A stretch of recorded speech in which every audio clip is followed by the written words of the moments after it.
This is Doug Walker. You're watching The Crazy House, Crazy McCormick.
What up, y'all? Welcome to the show. Welcome to the Crazy House. I am Crazy McCormick. You guys, you fucking know that. All right, so yeah, last week did not do the show. To be perfectly honest, I don't remember why. Oh yeah, that's right. It was WrestleMania weekend, and I'll be honest with you, like I didn't even fucking remember that it was WrestleMania weekend. However, like I don't know if I got a notification or what, but there was something that ended up fucking there was something that ended up fucking telling me, yeah, that this Friday was, that Friday was WrestleMania night 1. And I have not missed a WrestleMania in a very long time. So I was like, okay, Friday I'm here, I'm watching, like Friday I ended up watching the thing. I don't even think I streamed on Twitch to play video games. I was like, I'm just going to watch WrestleMania. I enjoyed it. And so I decided, you know what? Main event was what the fuck was it? Trying to remember here. I think the main event was Randy Orton versus Cody Rhodes for the WWE World Undisputed Championship, and I was like, okay, yeah, ain't no fucking way I'm missing that. And then because if that's night one, then that basically means that night two was Roman Reigns versus CM Punk for the World Heavyweight title. Now, what up, Tabs? Now, here's the thing, and I feel like that this is something that a whole lot of people really don't know. Is okay,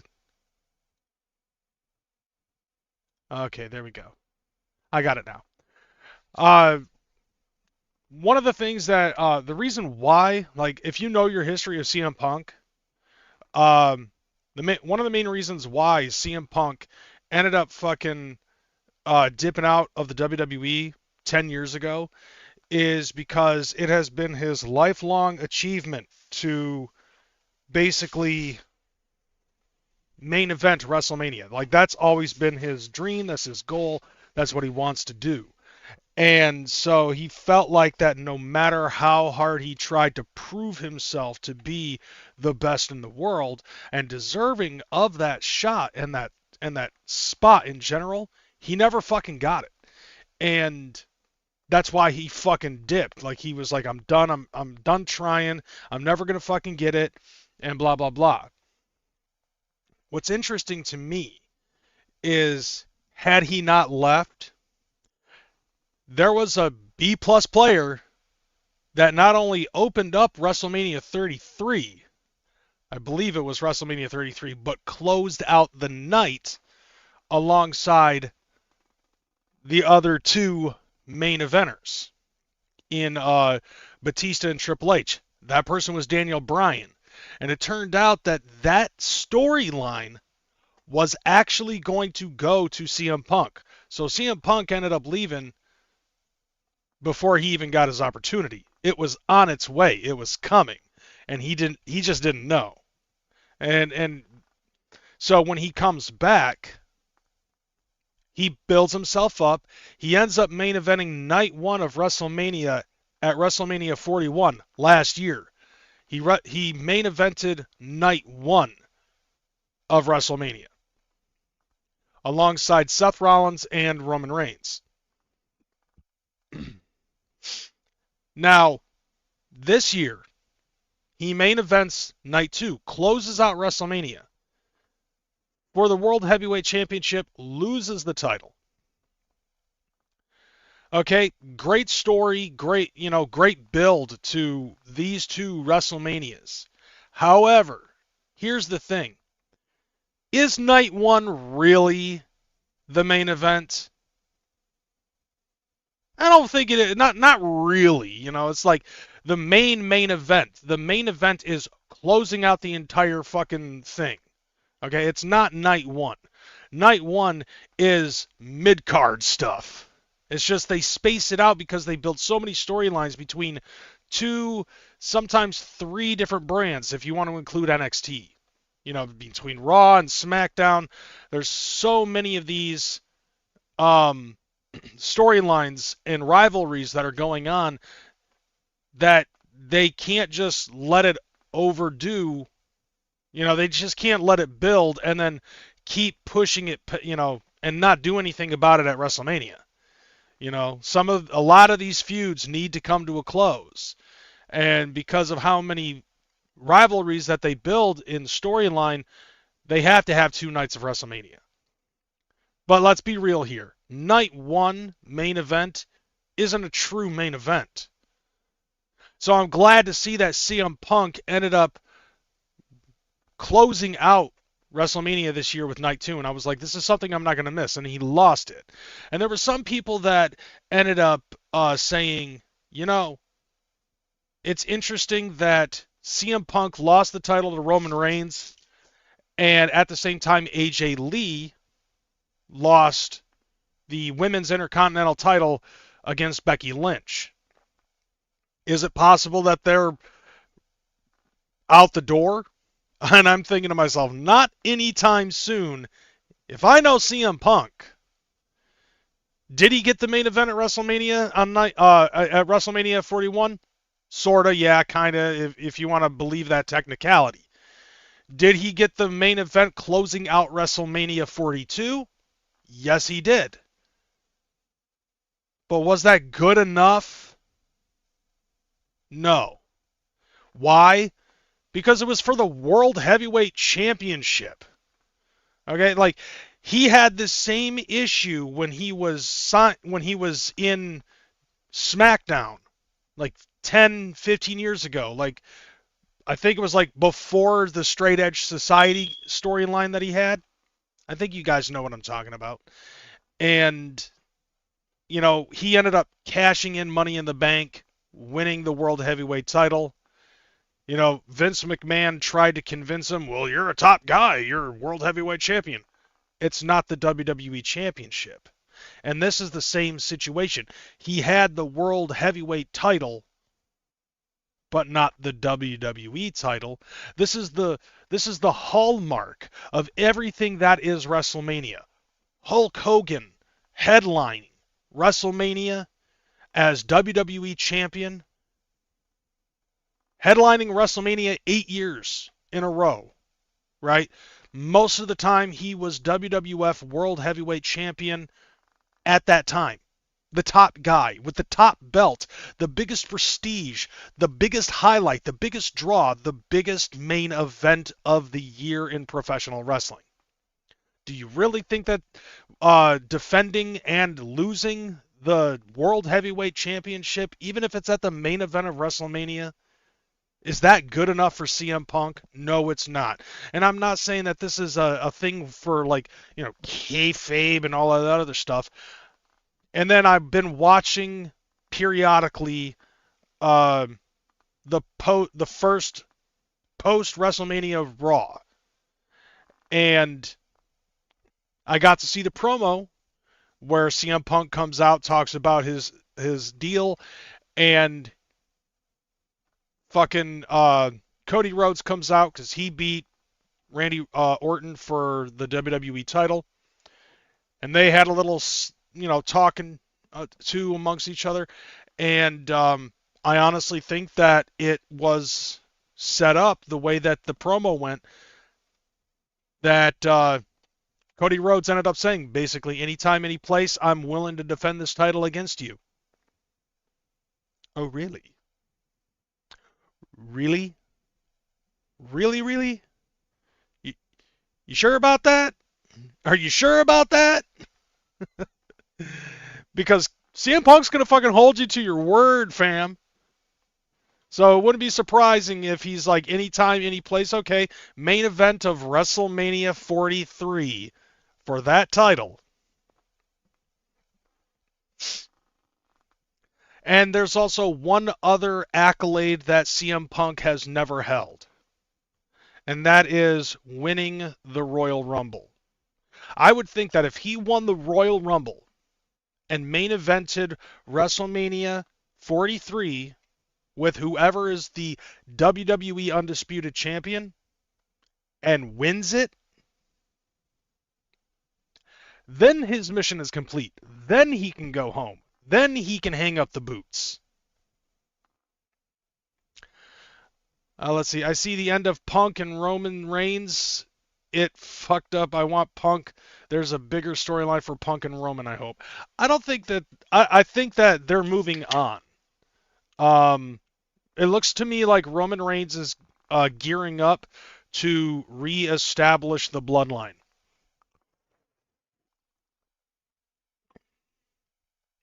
Oh, yeah, dude. I saw that shiner that Cody Rhodes got from getting punted.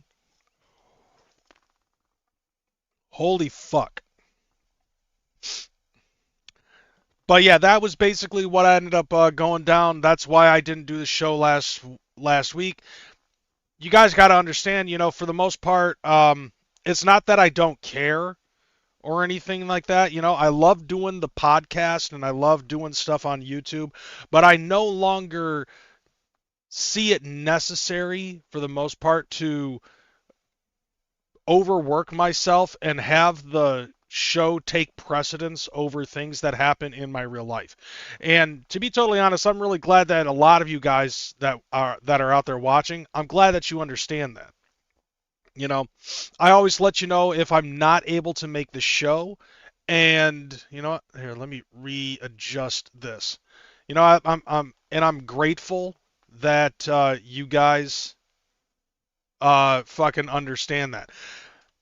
I had a time in my life where I had a lot of this take precedence over a lot of things, and I really didn't have my priorities straight, you know. But never, and I'm saying this to anybody who's out there that does this shit, do not let this shit take precedence over your fucking life. It's addicting because it's fun, but it's definitely not one of those things, and I don't want to do that anymore. You know, if it just so happens by the grace of God that lightning strikes inside of a fucking bottle and I end up fucking making money over this overnight or getting popular overnight, then so fucking be it. But I'm not going to force it to fucking happen anymore. What up, Asylum? What up, Maiming Babies? That's exactly right. Live life, you know. And I see that there are a lot of people out there in the YouTube sphere that fucking, you know, like, they're on it a lot, you know, and there's some of them that are just like, oh, it's my fucking goal to try to turn this into a living and stuff like that. Okay, fine, you know. Me personally, that's not my fucking, you know, that's not my fucking bag like it used to be. You know, like 10, 15 years ago, that was my bag. I would have done anything to fucking try to make money doing this and trying to make a living off of it. And to be totally honest, like I'm fine with where I'm at right now, you know, being an entertainer and you know, but like you got to live life. You got to fucking do the damn thing. You can't let this take precedence over and take control over whatever it is that you're doing in your real life.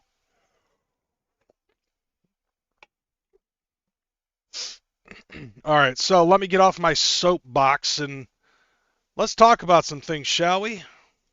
Okay, so where is it? All right, so first and foremost, what up, Don? Don Chaos up in this bitch. Here, let me switch it over to this. All right, so we got to talk about the gathering. So the gathering of the Juggalos. We're gonna fuck this place up too.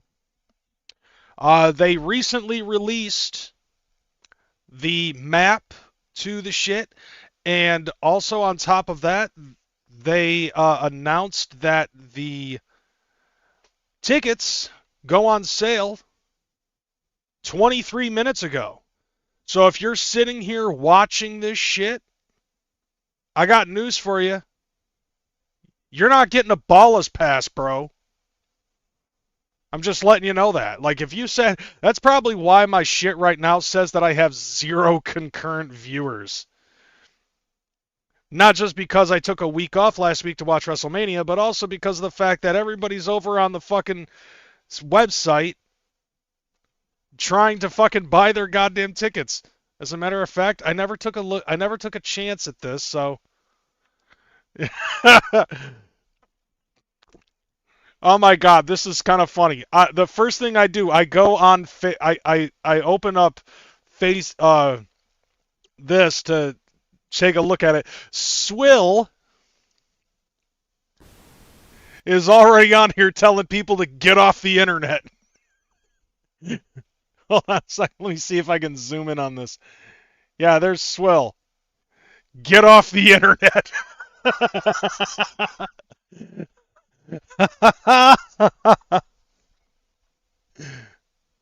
Oh, hey, that's Replicon. Yeah, so the map was released, and also tickets went on sale at the exact same time. They were like, you know what? Something has to take precedence over the Crazy House because fuck that guy who talked so much negative shit about JCW. We're gonna fucking launch the ticket sales at 9 p.m. Eastern Standard Time, which is when his show fucking starts. Fuck that crazy McFuck guy. All right, so let's take a look at Juggalo Gathering. All right, so they've got the opening. You know, they finally opened it up. All right, let's go with tickets. Holy shit! How in the hell are the fucking Ballast sites still? Are they still available? What the fuck, fam? Okay, dude, all you fucking juggalos that are out there right now, how the fuck? Oh, that's probably why, because they went up $250 in price. Oh, that's how they got you. Look at this. All right, so 30 amp and 120 volts. Ah, there we go. 20, 30, 50 amp and water and sewer.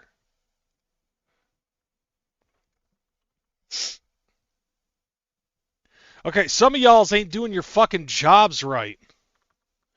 How the fuck does this not have, like, it has a, it's on, okay, there we go. Now it's out of stock.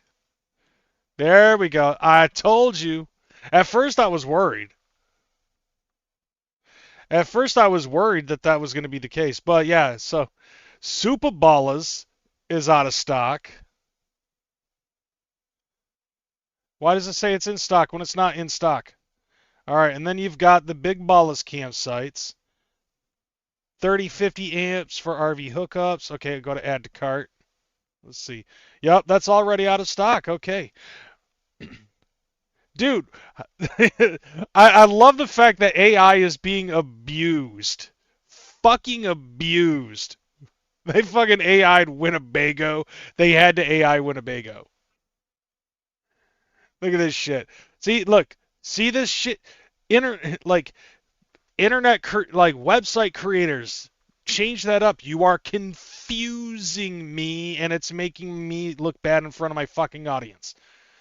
So yeah, like there's all of that. Finally, you know, I wish they would just tell you how many available sites there are. That'd be nice. But yeah, look at this shit. Gathering of the Juggalos tickets, $295 fucking dollars. The car pass by itself is 150. Then you have the Starfield car pass, Starfield RV pass. Okay, we already know about these. They put up the fucking sticker that says canceled. All right, the ICP VIP experience. These, look at this shit. ICP's Fago Armageddon Thursday night, ICP's Fago Armageddon Saturday night. Look, you're paying, listen, okay? You see how we're getting raped on everything gathering related? Oh, dude, I see this every year. And it just keeps getting worse and worse and worse. But hold on a second. Listen. If you ever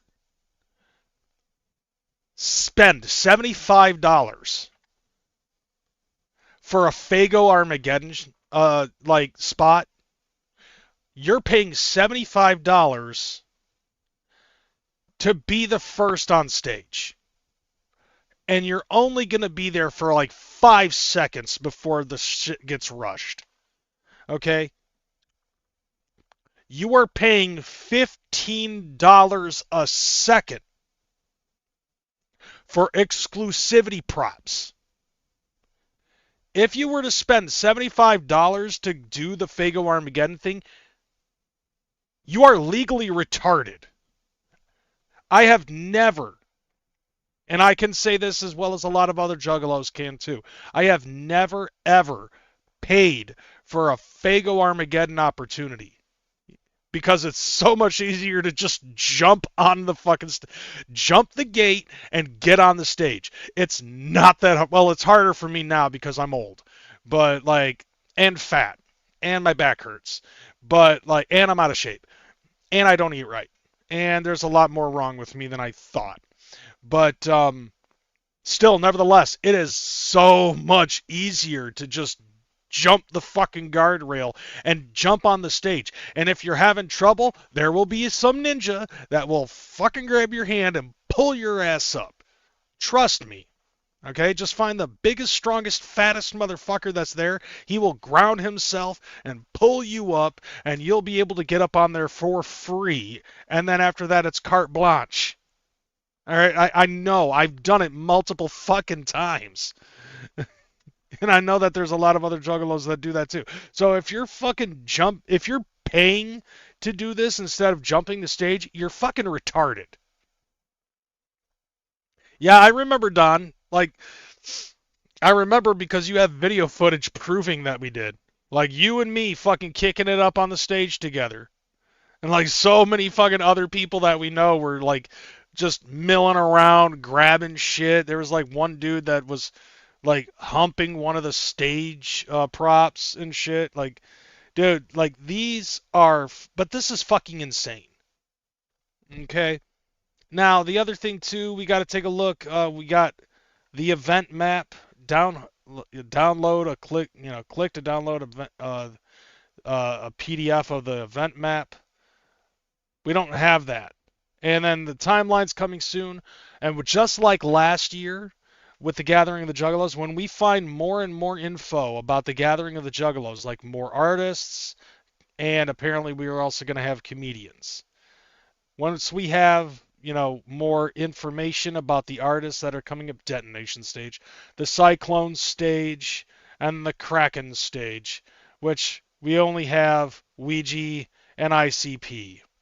So, once we get more information, just like last year, we'll be able to fucking,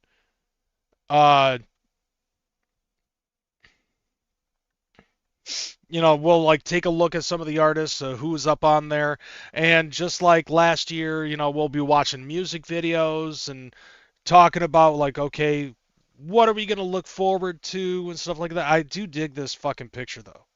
We'll take a look at the artists and see what music videos they have allowing for us and stuff like that. It's gonna be a good time. Uh, at least that gives me fucking content because I'll be honest with you, Fagel Lovers really didn't provide a whole lot of stuff about what's going on, and I've been out of the loop because I've been doing my own fucking thing. We'll talk about that later. But let's take a look at this map, shall we? I'm the map. I'm the map. I really need a thing for the map. So here's what. Okay, so it makes sense now because like they ended up having the like the regular car pass, and then you have the Starfield car pass, right? So the Starfield car pass is basically like, okay, you are in this general area. I don't know how well you can see my mouse. This right here is the Starfield campground.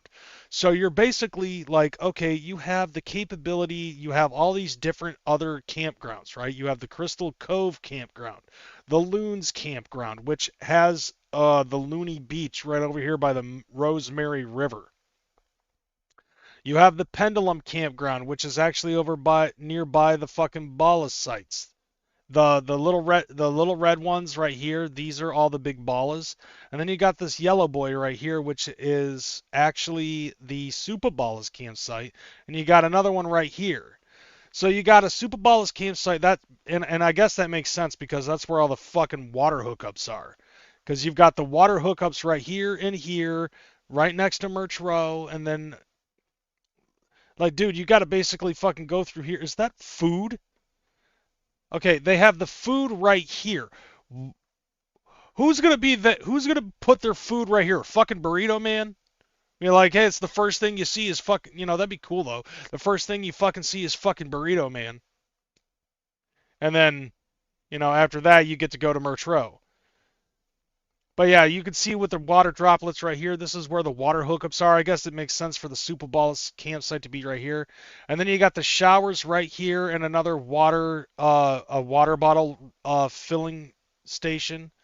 And then that's where the other Super Balls campsite is going to be at. And then over here is where you got all the big ballas. Isn't it funny though? Because like big ballas always used to be like $500 at the Gathering of the Juggalos when we were going to, whether it be Cave and Rock or like Cave and Rock had pretty expensive big balla sites at $500 a pop, but then you also had the fucking big ballas campsites that were like uh at Legend Valley, and those were about $500 a pop. But then you had little ballas, which was like what, $400, tree fitty, something like that. And it was basically like, okay, little ballas is basically for the smaller fucking RVs that, with no power, the fucking ball hitch hookups and stuff like that. Now you're paying for $600 for basically little ballers, and they're just naming it big ballers so that way it feeds the illusion that you're paying for something big. Yeah, you're paying for a fucking big fucking nothing burger. Like all of these campsites, right? Like all of these fucking balla sites right here in the red. Yeah, that's not fucking good. You're paying an extra $100 for a name. And then you've got the super ballas campsites, which do have water and electricity, and obviously it's going to be very limited. For $750.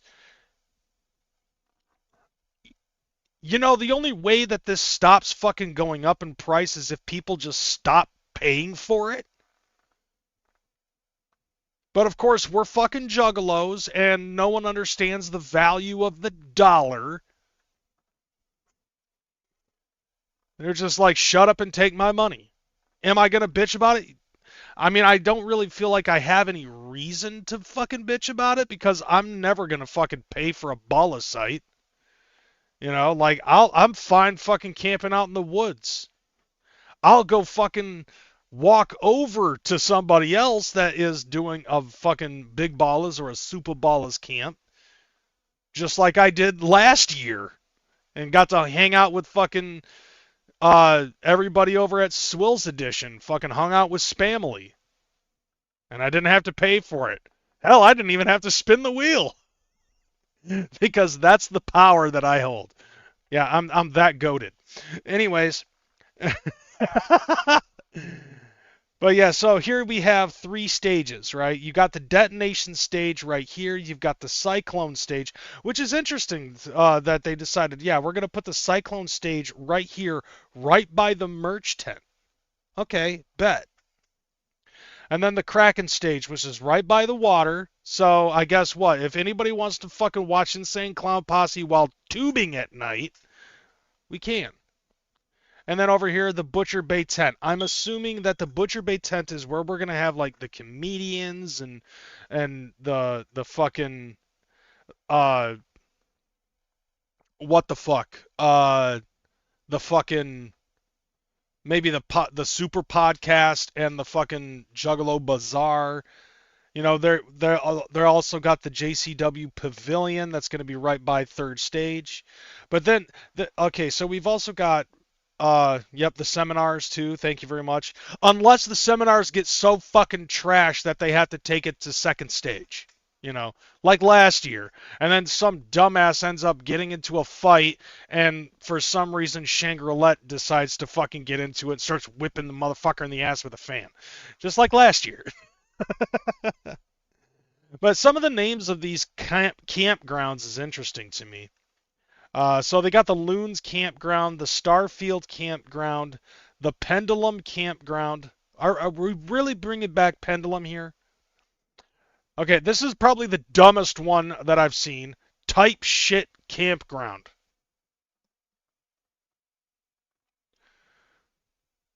What the kind of type shit is this? God, I'm fucking old. I mean, at least they didn't name one of these dumb things the fucking Skibbity Ohio Campground.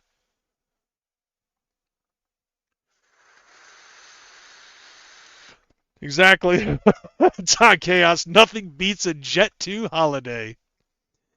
All right, so then you got the Ghost Ninja Campground, and then over here we got the Butcher Bay Campground, and 2 different beaches And which, by the way, is, according to this, it's on the same fucking river. Apparently, the river wraps around the fucking entire campground. That's interesting. I'm wondering if they're gonna have like a fucking thing with Morton's List this year, where it's gonna be like, okay, you gotta go find some buried fucking treasure or some shit, you know? Yeah, it's that. It's not type shit. It's or some shit. Or some. Yeah, miss me with that shit. But as I said before, oh yeah, here's another thing too. You see these little pink boys right here, here, here, and here. The return of the fucking trolley. And I haven't, like, the last time I saw that was Super Gathering.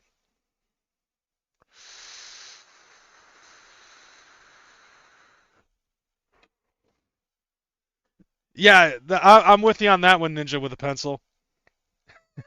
Someone's got to go around placing X's, leaving shovels just for fun. Dude, there's gonna be somebody that's gonna fucking do that, and it's gonna be like right next to somebody's fucking. Mm, it's gonna be like right next to somebody's fucking tent. Somebody's digging at night. Motherfucker! Ah! Unnerving brain for that $1.99 super chat saying this is for a 9-volt battery from Dollar Tree.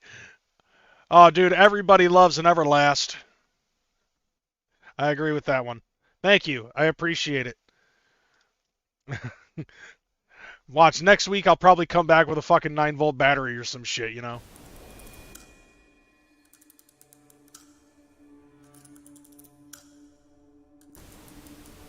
Okay, what the fuck? This is the third show in a row that's happened.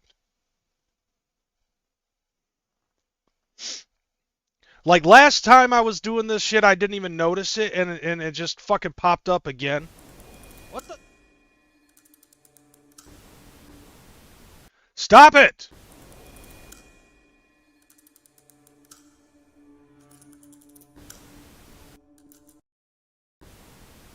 God damn! God damn it! What the fuck, dude? Somebody needs to stop that shit. Like, I'm getting sick and tired of... God... I swear to God, one more time, that's gonna fucking happen. Jesus fucking Christ. Ah, fuck it.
It just keeps on getting weirder and weirder with this thing. Like the last time I was there, like doing the show, I didn't even notice that it was fucking doing that shit. And I was trying to talk about something. I noticed it the first time, but it was like, what the fuck? I just didn't think it was anything. I I I don't know. Fucking wait. I ended up getting this while that shit was playing. I just decided, fuck it. If I just let that fucking play, then maybe it'll go away. All right, just please, for the love of God, are you satisfied now? Whoever's fucking doing that, are you fucking satisfied? There. And while that was playing, I ended up getting this. And according to what this is saying, the last 3 videos that I've been fucking having on this show being played at fucking random, apparently there's an answer to it, and it's going to be revealed this Thursday. And it's somehow going to be up on this fucking channel.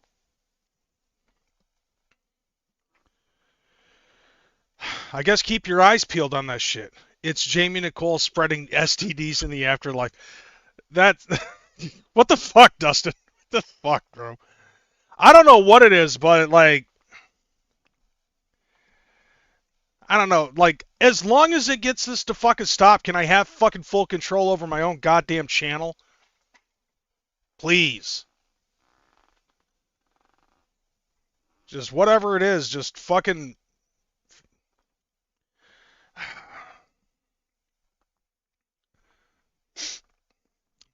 Alright, hopefully that doesn't fucking happen again. I've got a fucking show to do. Whoever the fuck, I hope you're satisfied. Alright, so, this is the next thing on the list. Like, talking about the, I'm discombobulated. Dude, I'm fucking flustered over that. Okay, so, I saw this on Facebook a couple of days ago, and I also recently just saw it on Fago Lovers. Oh, what's that? I'm waiting for it. Motherfucker! Ah! Hexus with that $4.99 super chat. That was super fresh. Comment with your theories, chat. Yeah, go ahead. Comment on that shit. So I saw this on Facebook, and I actually thought this was really cool. And then once again, it's on Fago Lovers. Kung Fu Vampire ended up posting a list of artists that he wants to get on his next upcoming album. And the list, as you can see, it's got a lot of fucking good homies and a lot of very talented artists. I'm still trying to fucking who's fa. Come on, let me have a good show. That's got me on edge, fam. Anyway, so I saw this list, and Kung Fu Vampire basically said that what did he say? God damn, this really fucked me up. He ended up saying that after like just debating everything with himself, like thinking about a lot of the artists that have come and gone, and like some of the like there's like, how do I want to fucking put this? I don't even have the Facebook fucking post in front of me. Just short term, he basically ended up saying that after long deliberation, he was thinking about who he wants to get on his next album, and this was the list of artists that he came up with. And a lot of them are really fucking good. So we got Bleed the Wicked Menace, we got Buckshot, LSP.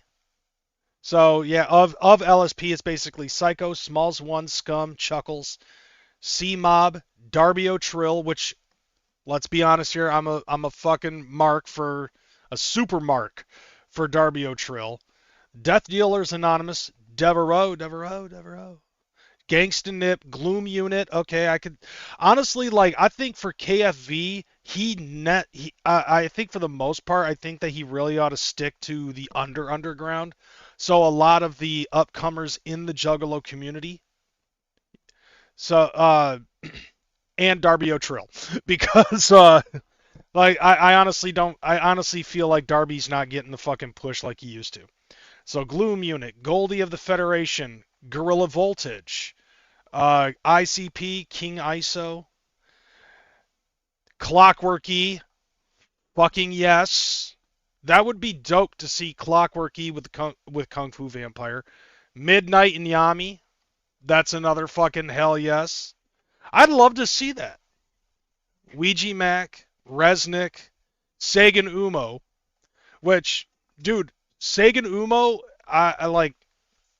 I didn't really think of anything of him until I heard, until I saw like some of his performances and like how the Juggalos fucking fell in love with him when he performed at the Gathering. I think it was like what 2 years ago.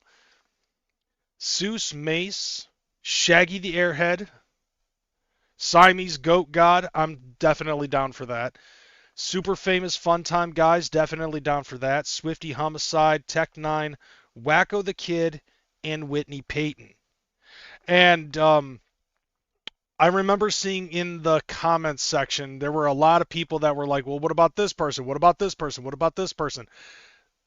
Zitro in the fucking comments with the little kitten crying picture.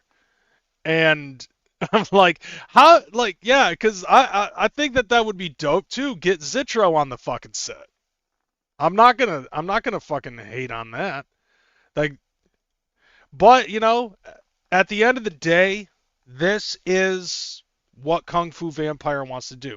And who knows? Maybe if he gets too many no's on this fucking list, you know what I'm saying? Then maybe Zitro may be like, oh, okay, if you've got the time for me now. Okay. Ah, man. I feel like a dick saying that. I don't mean it like that, Zitro. All right, hold on a second. Basically, I'm sorry, I'm forcing myself, but I got to get out of this funk. So let's watch something real quick. It's interesting how I timed this.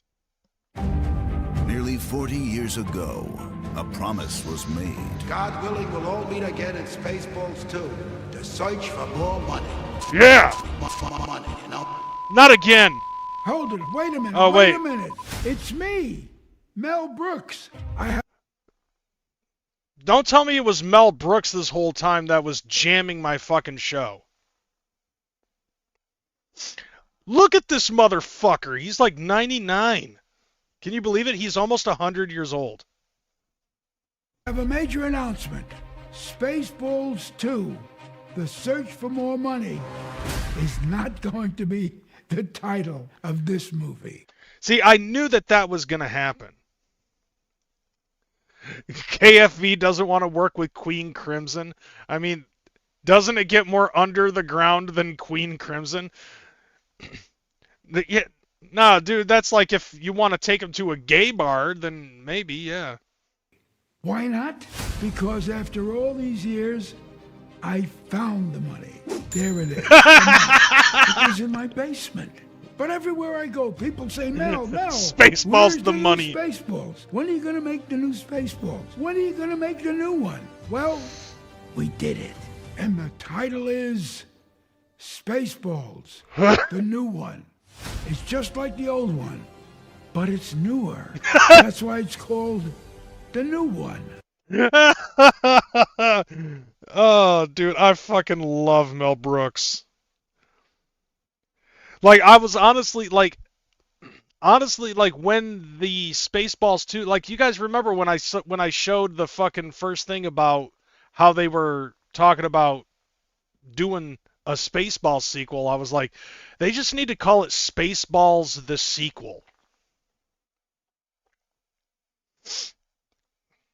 And that would just be fine. Like, I would be just as happy with it being called Spaceballs the sequel. But that's close. There you have it. I'll see you at the movies. And may the Schwartz be with you. Spaceballs, the new one.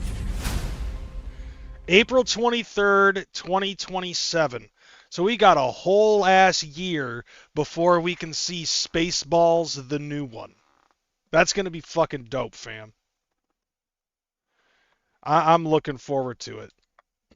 Wait, why is my phone going off? Okay, so yeah, I'm pretty sure that everybody can hear the ceiling bird. That's my phone. My phone for some reason is fucking blowing up. A lot of weird things happening on my show today. All right, so let's bring it in. I don't know if you got how many of you guys follow me on Facebook. That was basically it for the news that was on Fago Lovers that I really give a fuck about is just KFV's wish list and the Gathering of the Juggalos. The rest of the shit was kind of fucking hella dumb. That and stuff that I don't care about and stuff that I refuse to fucking cover. Like Twisted. I refuse to fucking cover Twisted. I'm pretty sure you guys have noticed that by now. But anyways, yeah, so I don't know if you guys fucking follow me on, how many of you guys follow me on Facebook. But I ended up fucking doing some shit. Like, let me tell you what I've been doing for the last couple of days in my spare time.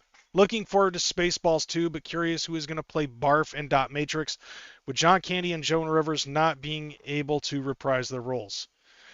I don't know. I mean, I don't think that it's going to be like exactly Barf or something, because just like from the look of the first fucking trailer that I saw, and they bring back Rick Moranis, so I'm thinking what it is it's basically going to be a I think they're going to be parodying Star Wars episodes 7, 8, and 9, basically, where they're, because like there's like a full-on reboot.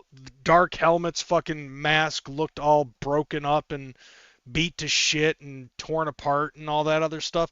And it's very reminiscent to what happened with Darth Vader's mask when Kylo Ren would just be staring at it, So I think what it is it's going to be like, okay, you've got Lone Star and Princess Vespa. They got married at the end of the fucking first one. And then in the new one, I'm thinking what it's going to be is like, they're probably going to have like them as parents. And then you're also going to have like an offspring from Barf. And I'm assuming that's where Josh Gad is probably going to come in from that, which is stupid. I hate Josh Gad. It's like, dude's basically a fucking worse version of fucking Sam Kinison. Like, he tries too hard to be a Jewish Sam Kinison. And it doesn't really work out in his favor, I think. I mean, I saw him in Pixels, and I was like, okay, you don't need to be screaming like that. Anyways, let's move on from this. I am looking forward to this, so I've got a whole year, and I've still got some other shit that I gotta see, because I still gotta see Spider-Man, I still gotta see Doomsday, and whatever the fuck else, He-Man. I gotta be on the lookout for He-Man as well. But anyways, let me show you guys something else. Like, I don't know how many of you follow me on Facebook, or even if you do, if you noticed or not, but like, I ended up doing a little string of posting little anime pictures and stuff. And I figured, okay, fuck it, I'm going to share it with y'all, because like, this is something that I'm actually proud of. I've been working a lot with some ChatGPT AI slop, and I know that it's something that makes Wrath of God cry when people are fucking around with AI slop. But I don't know. I think that it really depends on the user and how they fucking do this shit. And I have to say, I think I made some shit pretty fucking good. So basically, this is a preview, so to speak, of some of the work that I am working on for this channel because I want to do a major overhaul. This whole fucking scene selection setup that I have, it's all based off of the scene selections that I have for my Twitch channel. I use this outlet to fucking play my video games and stuff. And I've tweaked it a little bit here and there so that way I could make it more applicable to this, because you guys know I'm a video game guy and stuff, but I feel like it's time for a new theme, and I want to work on something new for the next season of the Crazy House. And I decided anime theme. So, see, the next season starts after the gathering. So I have until the end of August to fucking get this all done up. So as test work, and this is something that I'm going to provide for you, and one of these I did not post on Facebook, so one of these you get the exclusive for. So the first one that I picked was Clockwork E. I made little chibis of Karl and Bill. And if you ask me, I think I do a damn good job. Because, yes, it's not, like, granted, I'm not an artist. But I did start to understand how to work prompt. And it actually works out. Now, the only thing that I'm really disappointed in is the fact that there was a couple of limitations that I had that ChatGPT would not allow me to do. All right, two things that I wanted to do that I could not do. One, I wanted to put blood on the front of Kyle's underwear, and if you can't tell which is which, Kyle's the one on the right. I wanted to put blood over the fucking genital area of Kyle, and then have a have a fleshlight with sharp teeth and blood coming out of it, because of the whole Temu sex toy thing. And then it wouldn't let me create any more prompts because basically anything that I wanted to do after I said that, fucking ChatGPT thought that it was like sexual graphic in nature and shit, so I couldn't even put a cum sock in front of Billy. Because I would have done that. I would have put a cum sock in front of Billy with the word Lisa written on it in marker, but it wouldn't let me do that. But for what I have here, I think it's actually pretty fucking good. What do you guys think? Go ahead and tell me what you think in the chat.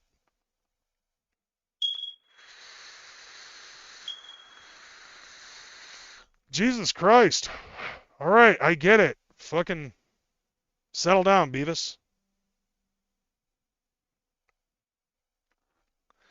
All right.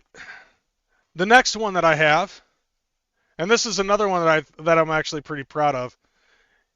I made Midnight Nyami.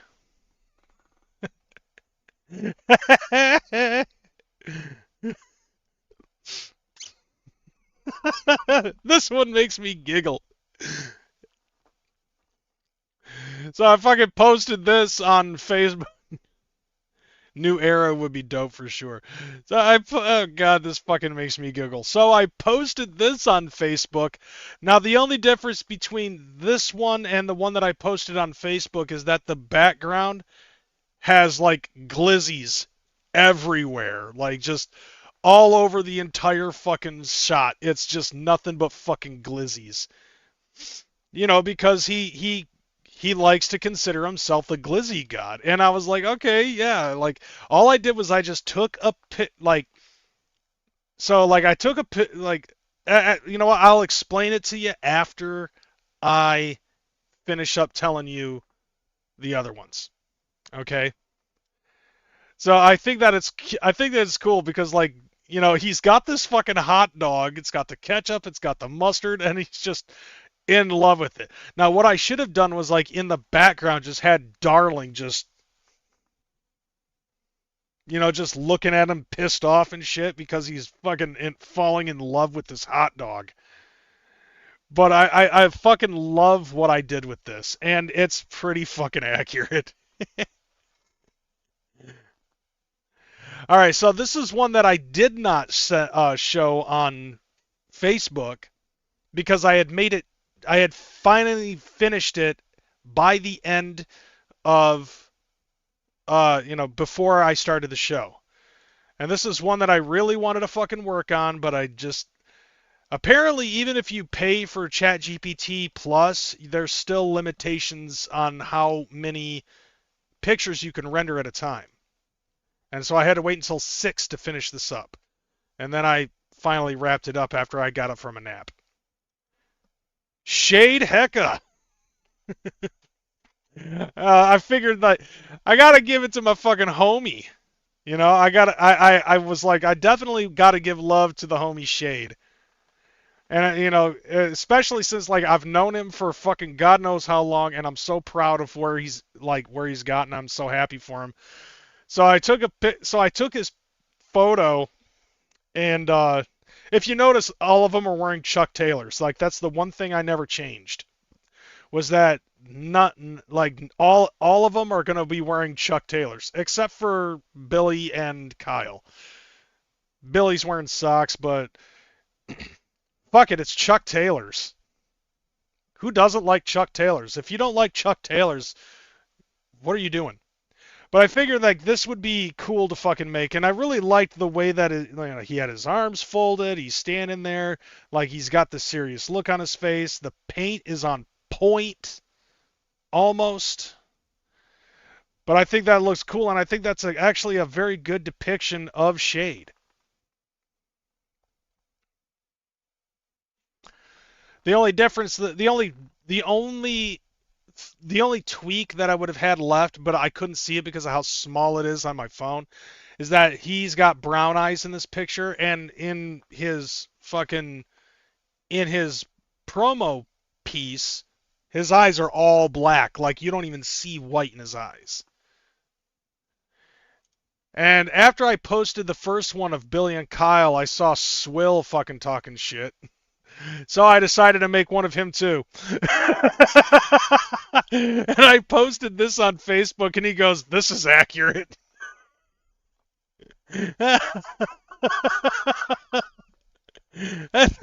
And then he shared the post and gave me props for fucking creating such an accurate depiction of his dumb show. And then he made a video using AI where it says, "Wash Swill's dishin'." Ah!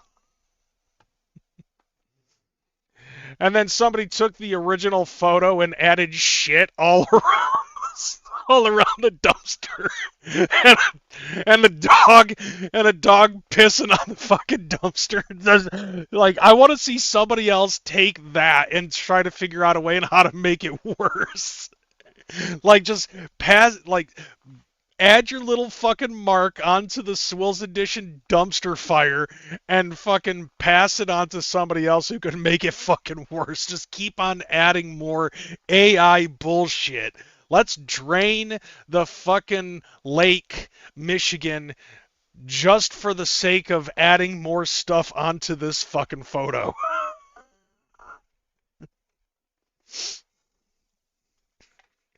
But aside from the Swills Edition dumpster fire,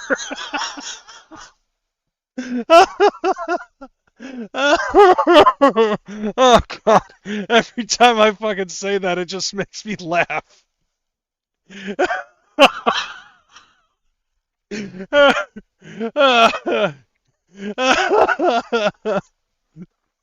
Just look at it.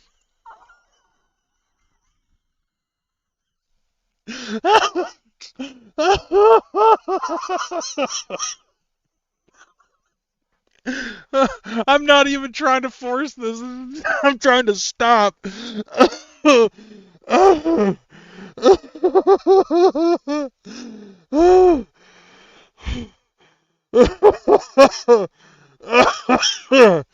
Ow, my back. Oh my god. Dude, this is like the more I look at it, the funnier it gets. But yeah, just pass it, dude. Just fucking puff pass this shit to anybody who makes AI art, and fucking just add your little piece onto it. I want to see how bad the Swills Edition dumpster fire can get by next Sunday. Now, this is just stuff that these are like outside of the Swills Edition dumpster fire picture, like the one with Shade, Midnight, Clockwork E, like these are just little examples of what's to come. A couple of people have already seen it. Tabitha, I've sent her most of the stuff that I've already made. And I also sent a couple of other things to Illegal. You know, just basically to, a couple of people that I trust wholeheartedly. That ain't gonna fucking leak this shit. But I will say that, like, I guess Diamond's in the chat if you want to see one of myself. If you want to see what I look like as a chibi. And while I wait, I am going to try to look for one that is going to be leak these nuts. Hey, look, it's Swill. What up, Swill? I mean, two whoops. Dude, I am so happy that you have as much a sense of humor about that shit as I do.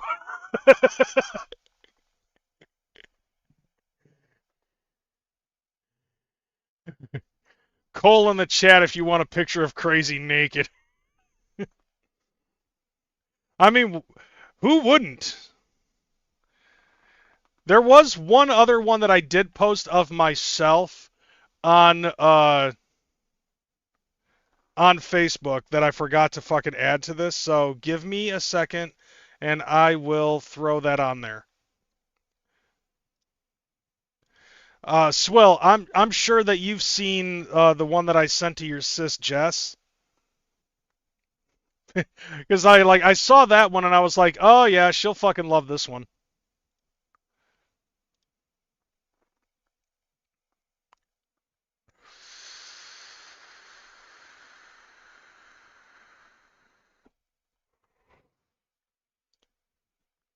Oh, that'll come. I'm so glad you don't have chat emotes for members.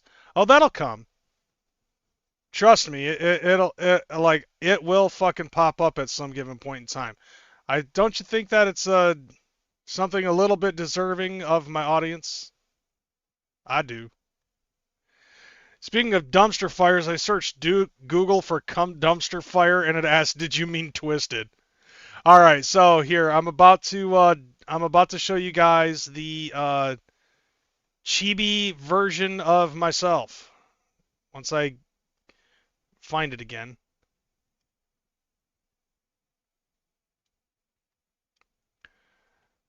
All right, I'm seeing lots of diamonds in the chat now. Okay, here we go. Oh, that's still... Damn it, what the fuck? Okay, here we go. Here it is.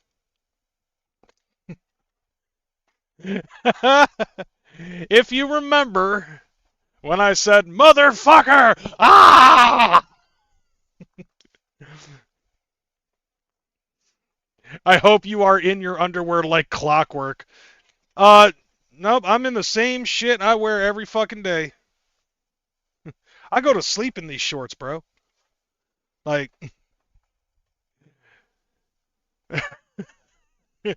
But yeah, so like, in the process, I have made probably about almost 20 chibi like 20 different chibi versions of myself. So, like, this is the most recent one that I've made, and I'm probably going to stop. Because the concept that I have is, like, these are going to be... For one, I'm going to have multiple layers of myself, and that's what all of these chibis that I have will represent.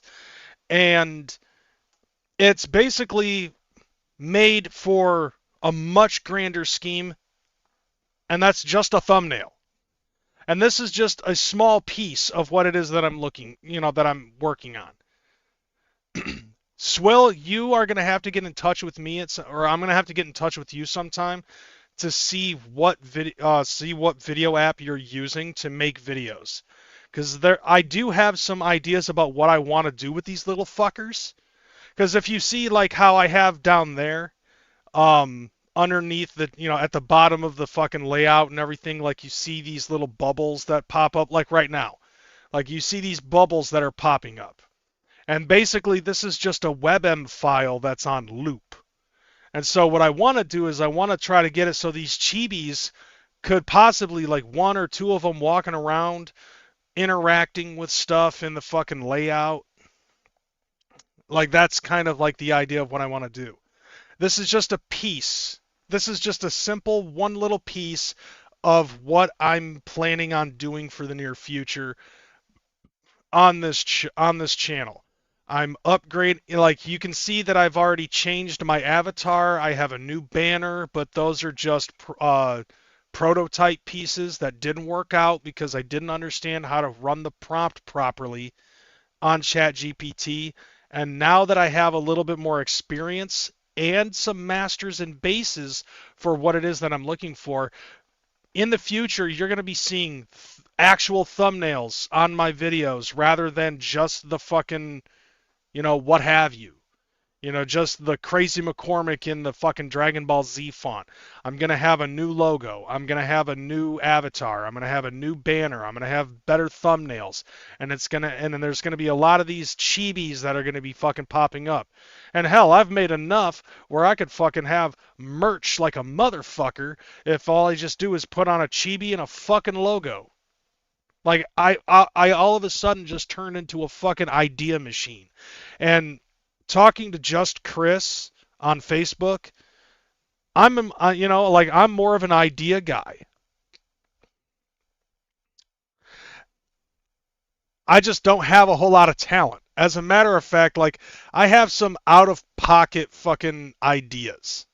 As an example, let's see.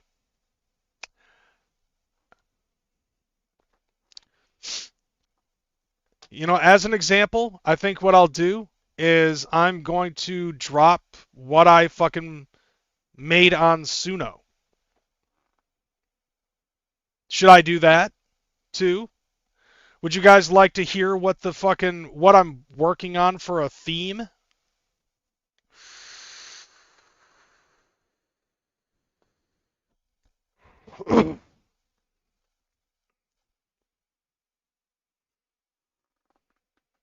Because I think that you guys might enjoy that.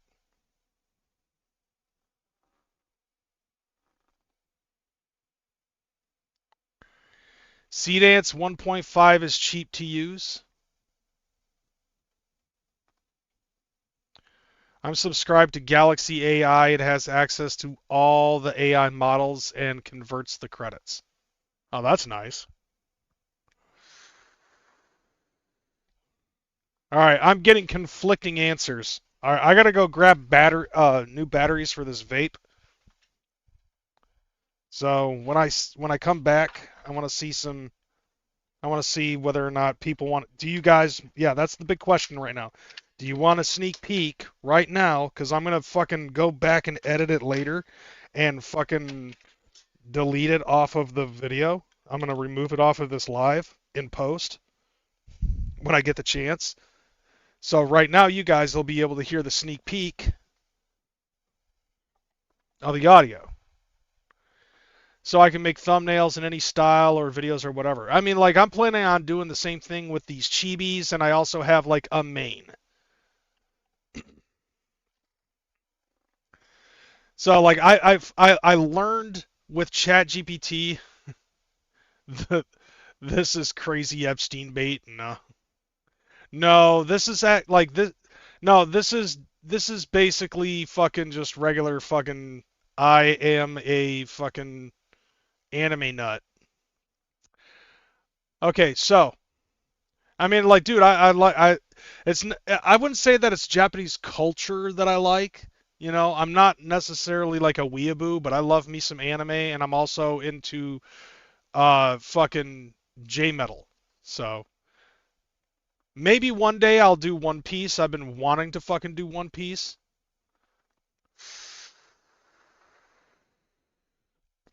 I don't know, I'll look into it. Anyways, yeah, so okay. I think Tabs has heard this. So, but for you guys, the very few that are in here, you're probably going to enjoy this. No, I'm not going to the gathering this year, Swill. More importantly, did you get your fucking super ballas site?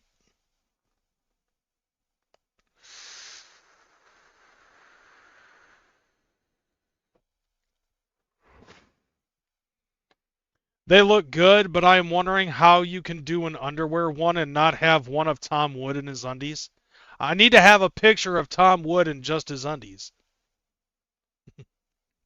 But trust, and you'd think because of how much I fucking jock on, like how much I fucking basically gush over Tom Wood, you'd think I would, but I don't.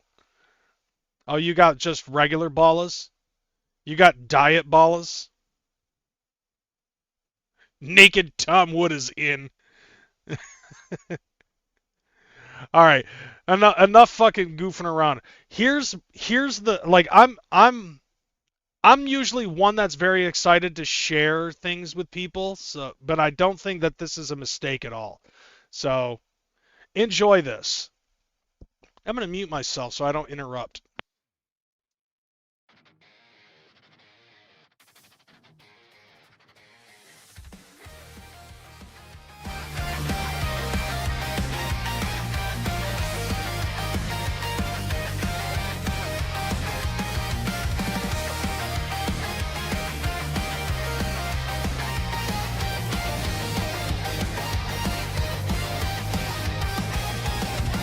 Oh my god まだ見てるの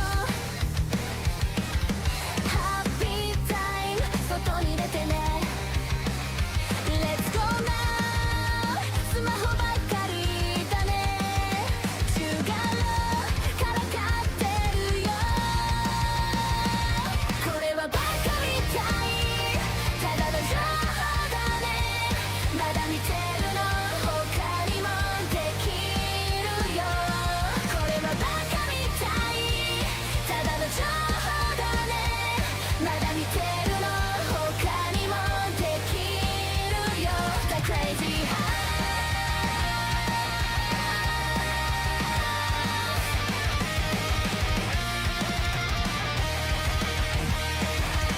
応援してね やらなきゃダメだよ 本当に忍者壊したよ Let's go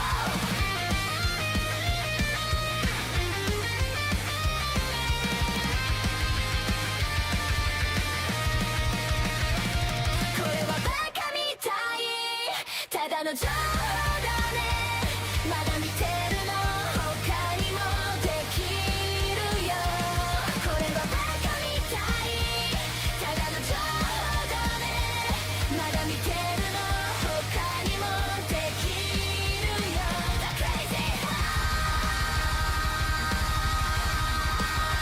The crazy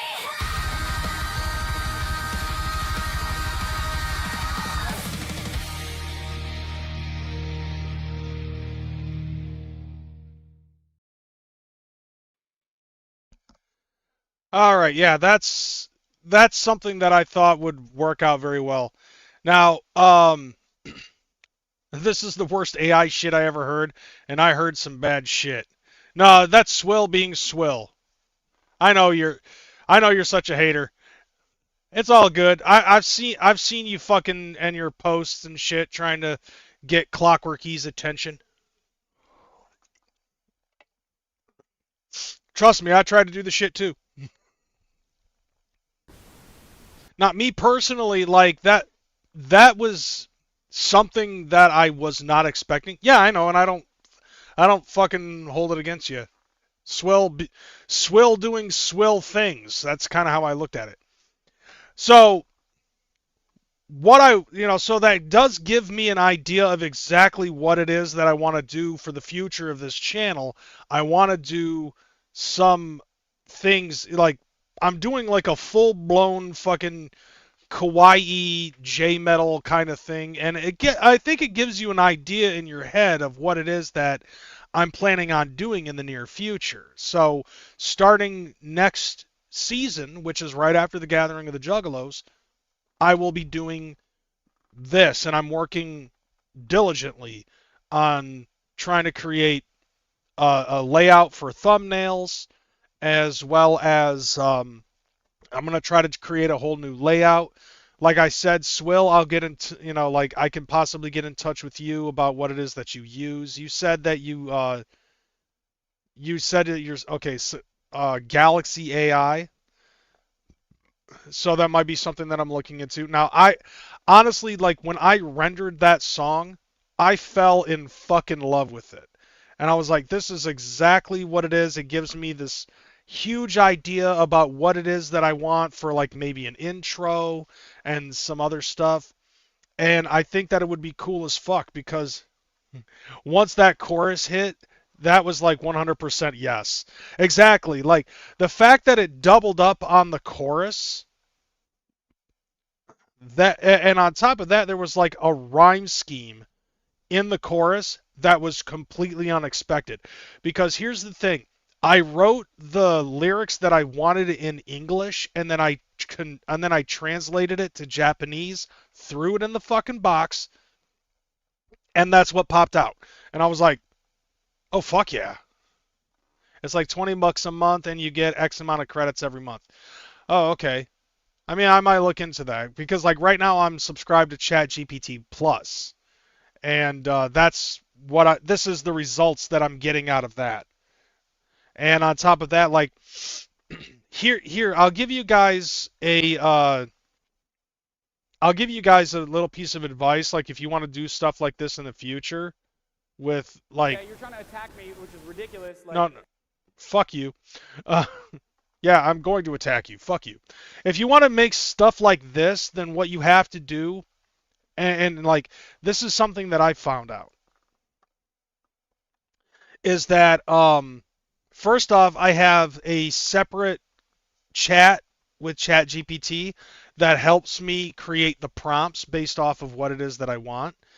And I started off by making an AI version, like an AI anime version of myself.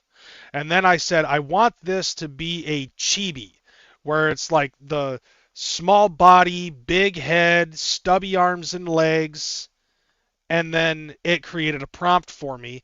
I copied the prompt, and then I opened up a new chat that and then gave it a picture, gave it my anime picture, posted the prompt, and then it gave me a chibi version of myself. So what I did at that point was, from there on out, I would go back to the chat that was giving me prompts, and I would tell it, okay, I want the chibi to do this instead. And so it would create an entirely new prompt, and then I would open up a chat, upload the core base chibi, and then post the fucking prompt. And then if there was anything that was mixed up, I would go back to the chat prompt and be like, okay, this happened, or I would save it, or I would copy it, and I would send it over to that and be like, this is what it did, this is what I needed to do, rewrite the prompt, and then after that, it was like, okay, we'll do this, this, and this. And so, like, over time, within the last 48 hours, I actually learned how to understand the prompt a little bit more. And this is exactly what Just Chris had to go through when he was trying to make all of us as Garbage Pail Kids last year. As a matter of fact, I ended up, and I think you guys might appreciate this as well. While I was in the middle of this, like, there were some of these chibis that I was trying to make, and some of them, like, there's a few of them that do have props, and those require a little bit more attention to detail and everything. And there was one that I was trying to make where this little fucker was trying to launch a Faygo bottle, but I kept on getting into an argument with ChatGPT over the fact that the Faygo logo was like visible so that way it could be read easier rather than its actual fucking, at where it's at on the bottle, like the sticker label. So like the bottle would be left to right and the wording would be left to right. But if the bottle's left to right, then it needs to be down to up. And I kept on trying to tell ChatGPT what this was. I couldn't figure out what to say exactly to prompt it to correct the fucking logo. And then eventually I just gave up on it and I got frustrated and I had to fucking take a break. But I didn't want to stop creating. And I actually made one thing that was pretty fucking dope. Because I got bored, I started looking at other pictures and I was like, okay, I got one that I want to fucking make, and you know what? I might as well just share it with you because I think that this is actually very good art. You can get you can use GPT Plus through Galaxy. Okay. Well, I mean, I paid the $20 just so that way I could start knocking out these chibis. And I have so I have a background, I have a foreground, I have little characters. Now all I need to do is just make a logo and then put it all together. So once this is done, I'm going to share with you one last thing, and then after that we'll just move on to the next. And this is something, I'm very happy with the product, and I'm very proud of it. It's not really going to be anything that I'm going to be using for anything special. This was just like a fun piece. And the person that I made it for is also very satisfied, was actually very shocked. And this is how you could tell that it was actually good work, is that the person that it was made for started having fucking flashbacks of their history. So here it is. I made illegal. I was like, dude, cause let's be honest here, illegal as a cyber goth chick back in the mid 2000s is like very fucking genius and very fucking, yeah, there you go. Like I honestly miss this. I miss this era because oh my god, all the cyber goth chicks back in the day. Now I'm not trying to crush on illegal because she's my friend and I know she's married and that's fucking weird. But I felt like that she her with her fucking style and her gimmick even back in the day, very fucking beautiful. And I love that type of, I love that type shit. I miss this too. Oh my god. Right, the fucking yarn hair and the fucking fuzzy boots. That was always fucking top notch back in the day. But I was like, okay, I went on an old website called Hatchetpedia, and they actually had a whole fucking thing of rappers from back in the day and stuff like that. I don't even think Hatchetpedia is looked at anymore or even used. But they still had this photo as her main photo. So I'm like, copy, send it to ChatGPT, render it, and it popped out this. I ended up having to make a couple of changes. But at the end of the day, I was like, oh my god, the whole fucking background is accurate as fuck. And then after that, I had to change up a couple of things.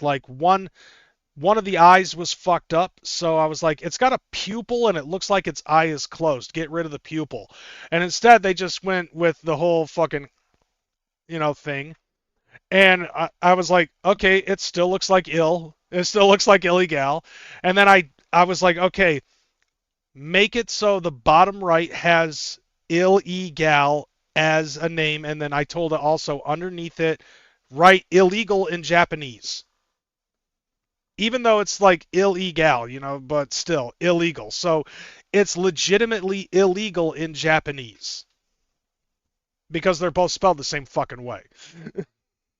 It made sense to me. But yeah, like I was like, oh yeah, this is fucking okay, apparently I can do more than just make chibis. But look at the fucking goggles. Like the goggles are on point too. That's scary. But what makes it even more interesting is like they were able to complete like the arm and the body when in the photo all you could see really was your fucking head, So there you go. If you ever want to fucking remaster one of your old albums, there's your album cover, fam.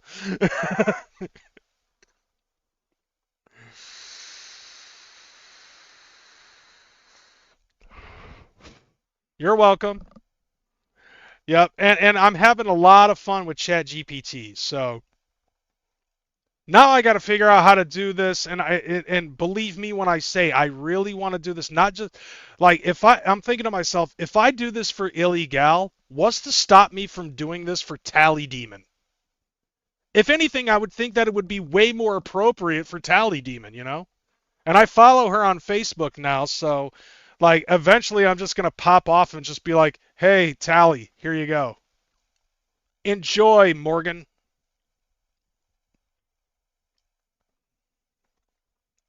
Like so like that actually is what prompted me forward to start doing the chibis of Clockwork E, Midnight and Yami, Shade. I know she would. Like I did do a fucking piece. Like I tried it, but like it kept fucking up the hands. Because you remember that one photo that she's got where she's like laid back and she's like flipping everybody off. She's got the pigtails and all that shit. Like I tried to render that, but the photo is too fucking small, so it fucked up the middle fingers.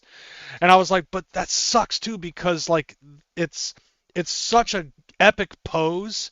But it's so fucking potato because it was shot back in the MySpace days.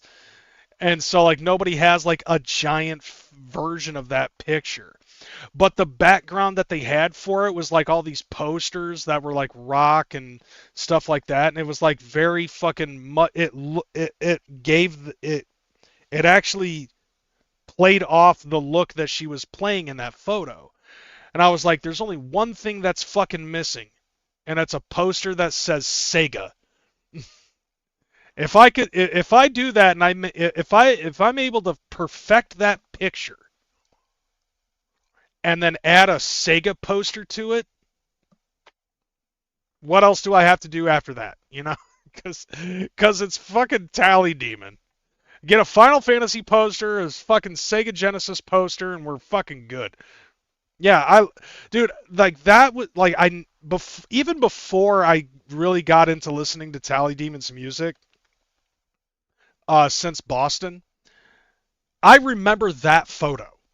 Like that photo was everywhere. So like that was one photo that is of Tally Demon that has never escaped my fucking brain. So I think what I need to do, just for the sake of it, I should probably work on that specific picture, and then just send it to her. Be like, hey, blah blah blah. Here you go. And I know that she would love it because, like, let's be honest, like stuff like this, it like I love anime. Okay, so having an anime version of Tally Demon, I mean, I already got one of my favorite female rappers. Now I just need the other.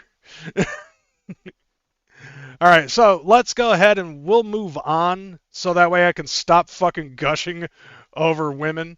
Let's watch some dumb shit.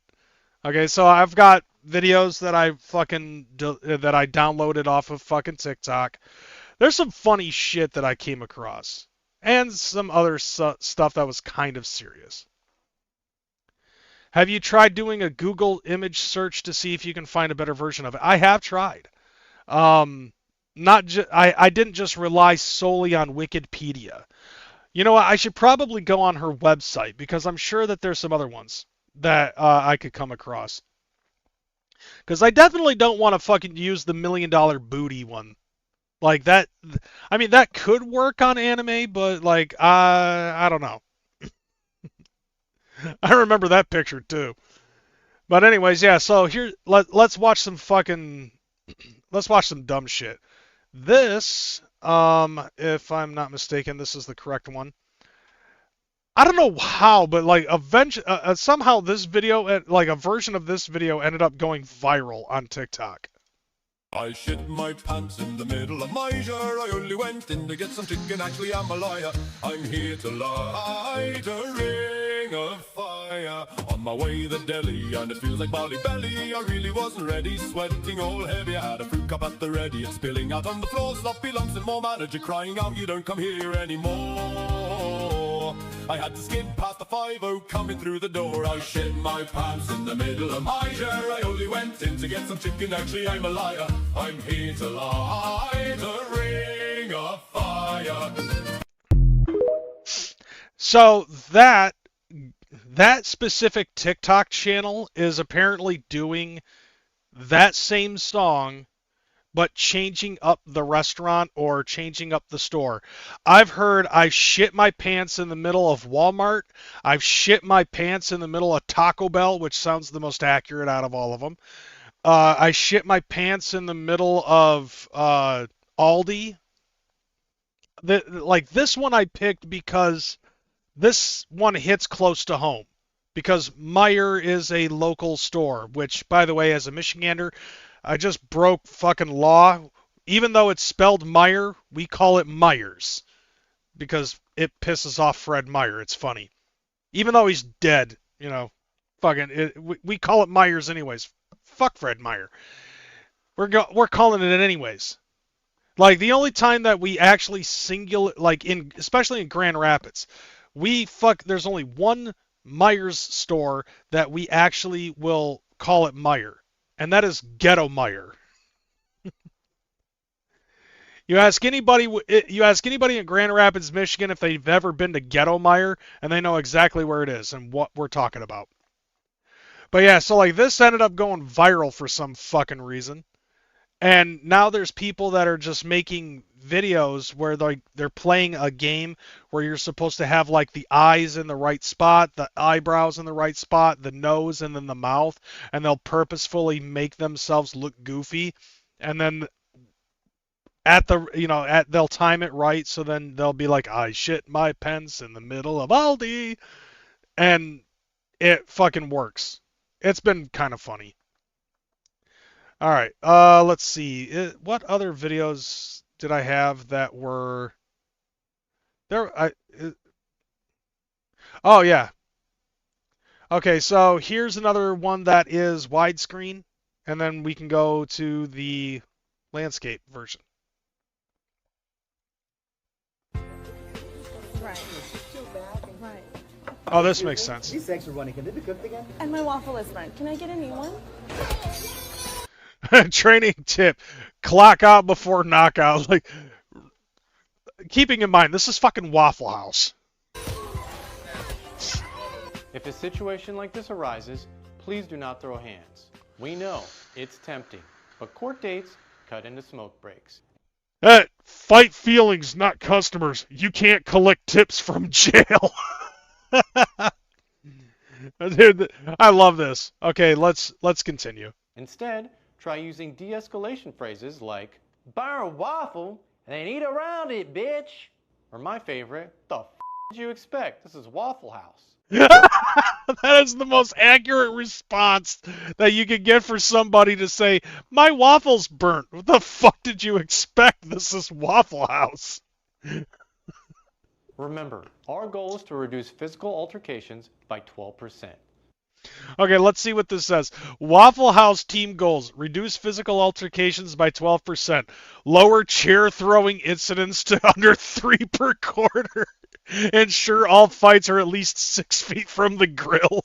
Lower the number of fights started by employees by at least 10%. Only call 911 if it's really bad. Dude, is this like? Are you sure that this isn't the actual fucking thing for Waffle House? Are you sure that this isn't the actual instructional video for fucking Waffle House? Because if not, then I'm shocked. We crunched the numbers, and the only company to pay their employees more to fight was the UFC. So look at the rest of them: Popeyes, Spirit Airlines, and Chuck E. Cheese. That's funny. Hold on. I'm gonna turn this up. To reduce physical altercations by 12%. We crunched the numbers, and the only company to pay their employees more to fight was the UFC. So that means no uppercuts on the clock, and if you must square up, clock out first, like management does. Now let's see how the associate handles the situation. My waffle is burnt. Can I get a new one? Oh, your waffle is burnt? Then eat around it, bitch. This is Waffle House, not Taco House. Right. Excellent. The customer will receive exactly what they asked for, and a little extra. Give them the chef's special. Excuse me. Hi, is everything okay with the food? Oh yeah, thank you. Okay, is there anything else I can get you? We're good, thanks. Okay, great. Can I get some more Diet Coke, please? Fight feelings, not customers. Situations like this can easily be viewed as a violation of our customer discrimination policy, if you only do it to one race. Oh, thank God. Equal opportunity. Here at Waffle House, we discriminate equally. Yes. Black, white, Chinesian, Koreanese. No matter their race or color, everyone gets the full Waffle House experience. Everyone. If you want manners, go to IHOP. We're basically a Planet Fitness that sells grits. Right. But again, please do not fight. And if they walk out offended, let them. They'll come back. They always come back. Because Waffle House isn't supposed to be good. It's supposed to be open. We're like Bonnie Blue's legs. We never close. Here. Flawless execution. And no one lost a hoop earring this time. Dude, this keeps getting funnier. Congratulations. You've completed our core training. Now let's take a look at a few situations you'll be learning in our next training video. What to do when a customer brings a raccoon inside.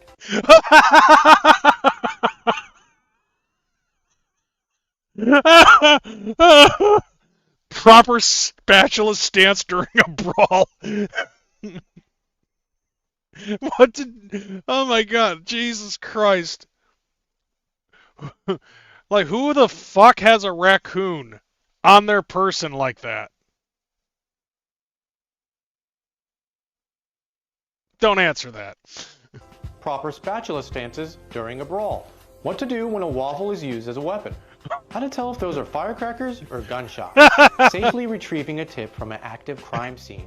How to properly scramble eggs during a race war. Acceptable slurs for you to say after you've been hit in the head with a coffee maker. Where to ash your cigarette when you're cooking on the grill. And is it acceptable to blow into a customer's breathalyzer so their car will start? Remember, it's not just a Waffle House, it's a waffle home.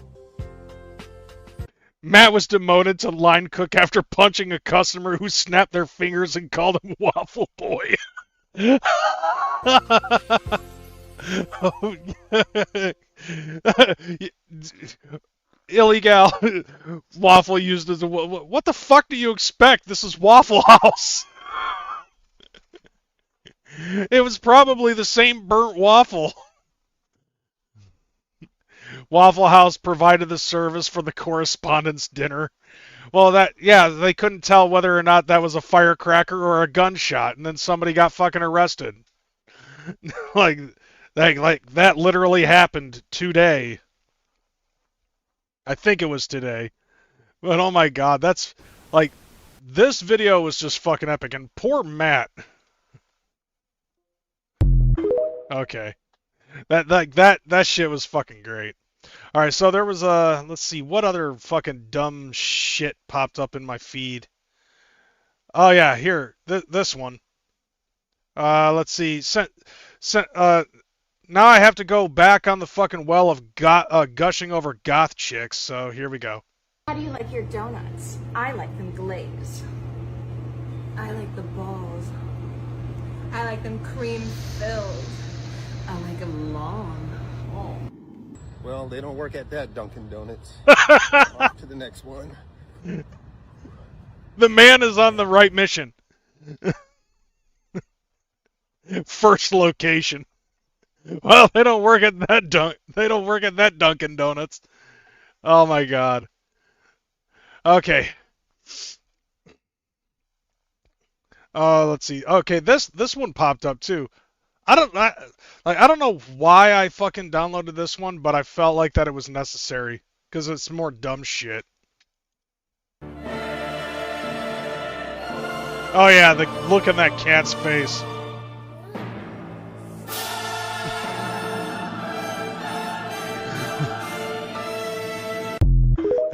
I think that cat just finished watching Swill's Edition. Oh my god, that shit's funny though. Yeah, he big mad. That cat was big fucking mad. Watch it again.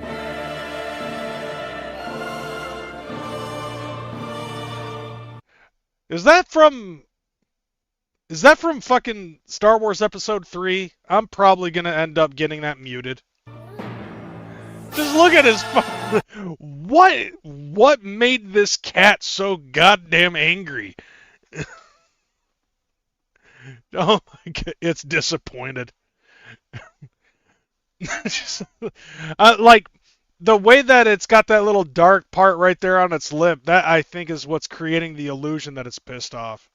Oh, this I actually did download last week before I realized that WrestleMania weekend was upon us. So, like, I was going to play this if I did the show last week, this upcoming video. Because I guess there were some protesters that went down at UCLA, and some people decided to counter-protest. That was interesting.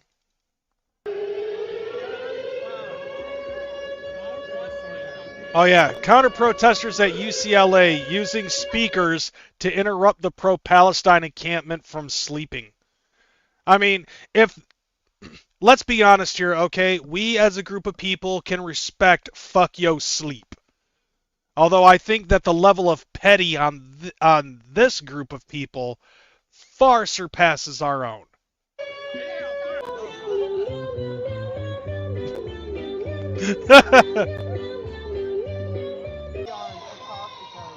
A baby crying.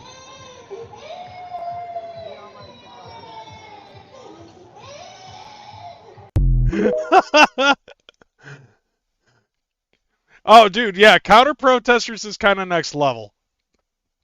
Now, I personally think that that's genius. Fucking DEFCON 4 alarm, Meow Mix theme, a baby crying.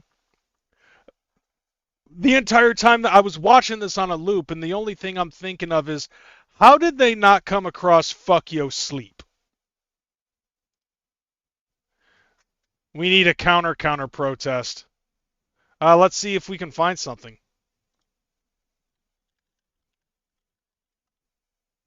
All right, give me a second.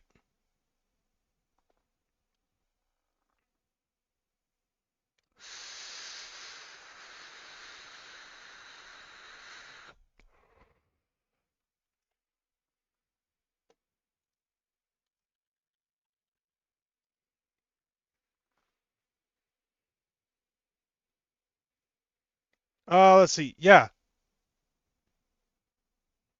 Is this it? Nope. Let's try this. Is this it?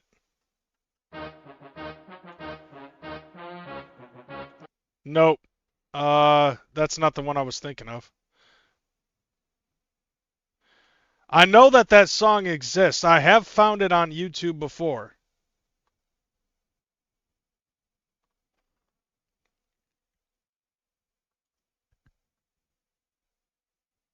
And before some son of a...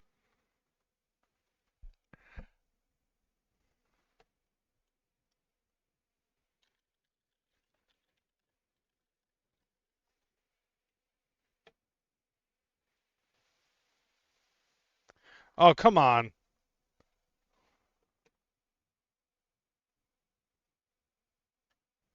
Like, these motherfuckers used to blast this shit all over the gathering. I remember seeing them trying to fucking wake everybody up and driving around in a van blasting "Fuck Yo Sleep." No, it wasn't a van, it was a pickup truck. I'm surprised though, it's not like I'm having a hard time finding it on here.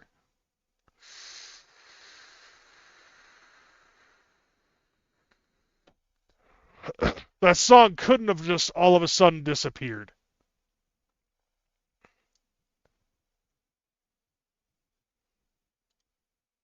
But yeah, we need counter protesters.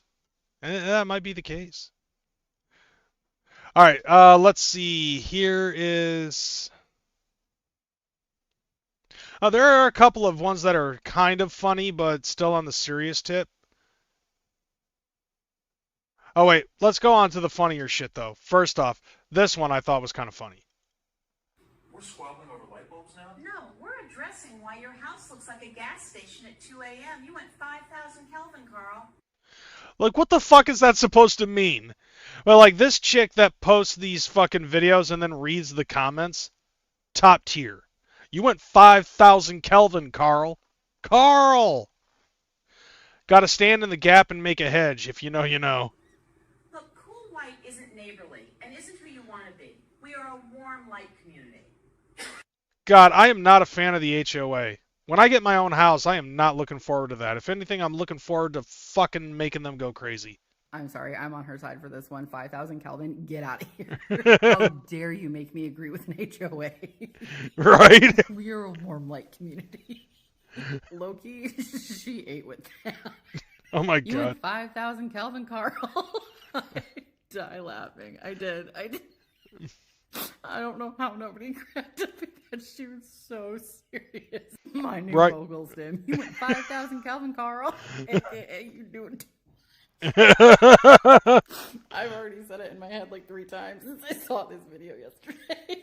Live from Karl's What up, house. TZ? It's Saturday night. Oh my God. I don't know if you can, like, dude, yeah, that's definitely Karl's house right there. Spamily. God damn it, Karl. We're a warm light community. You never go 5,000 Kelvin, Karl. 5,000 Kelvin, Karl. Great Scott. Gas station at 2 a.m. It was such an accurate description. Don't make me side with HOA, Karl. Why is his name being Karl so much funnier? Right? Like, that's the fucked up thing, though, is, like, the fact that the dude's actual name is Karl makes it so much more funny. Did they not watch The Walking Dead? It's spelled Karl, but it is pronounced Coral. I almost said it wrong there, too. Corral. Coral. Damn it, Karl. Karl! We're a warm light community. I'm with her, and I hate that. Karl, there's an LED light in our house. Oh, hey, how did that get there? Karl, what did you do? You should tell them to look in the brakes. Dude. 5,000 Kelvin, Karl? 5,000. Just the way that ended. If you're shitting on me, dude, you're not doing a good enough of a job. All right. Now, here's a longer one. I might as well get this out of the way. I found this to be incredibly hilarious. You guys know I'm a wrestling fan. So this, and I'm also a fan of Arnold Schwarzenegger. So this one really resonated well with me. It brings me back to Arnold. I have a story for you about Mr. Schwarzenegger. Okay.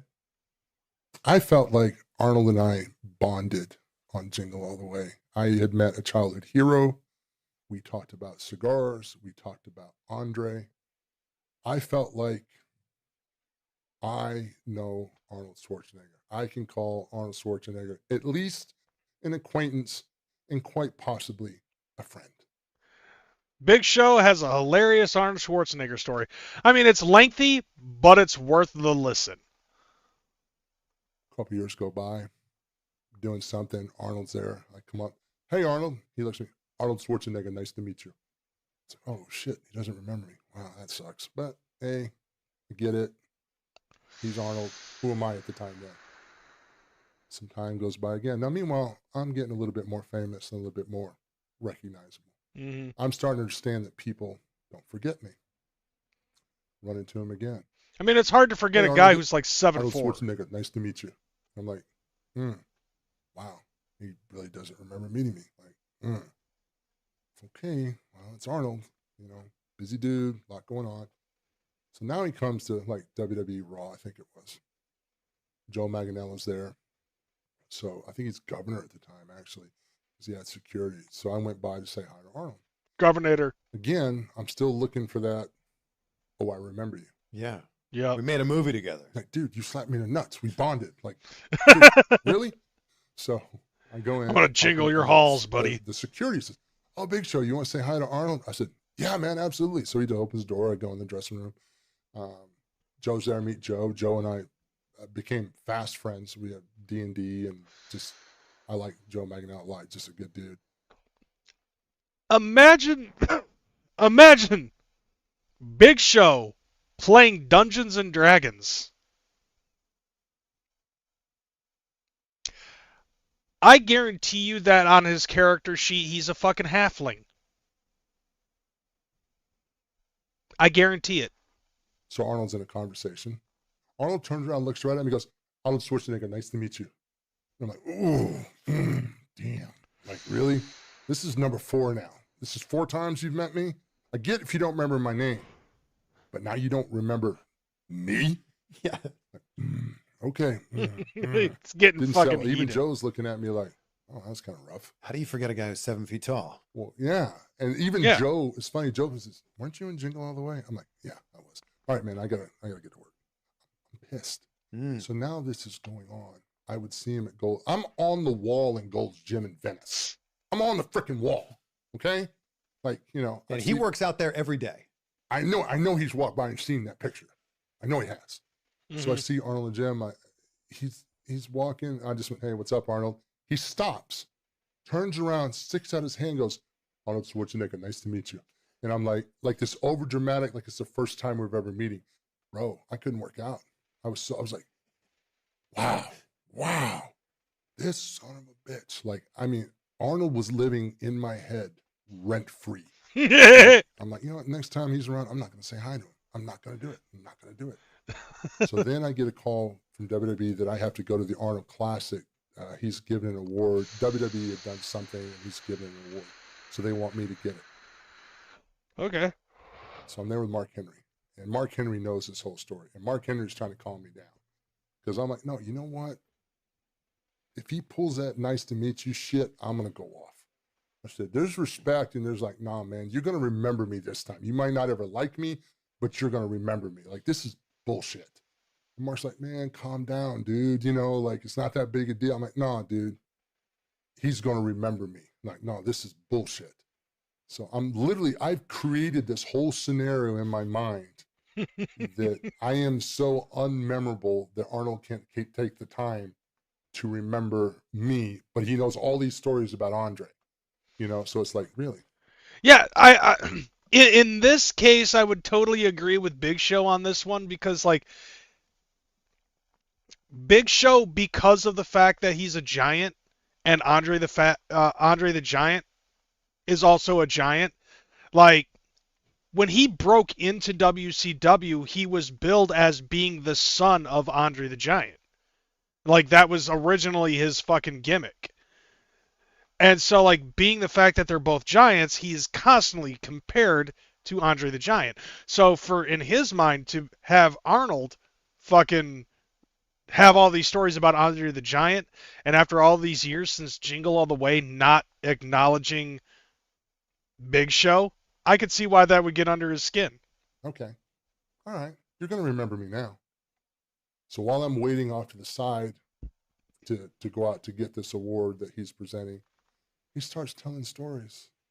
My good friend Paul, we were in Jingle All the Way together and so big and such a tremendous athlete. And he goes into his whole spiel where he puts you over. And I go out there to get there where he looks at me and winks. He ribbed me for 12 years. For 12 years, he ribbed the shit out of Big Show. Like, dude, oh man, I can only imagine if that makes him angrier or what. And if you've seen Big Show, he gets scary when he gets fucking pissed. 12 years that man made me feel it. Because and that's how brilliant Arnold is. What's the one thing that I know I bring to the table? Not the most handsome, not the most athletic, not the strongest, none of that. But you're going to remember meeting me. I know that. I have that gift.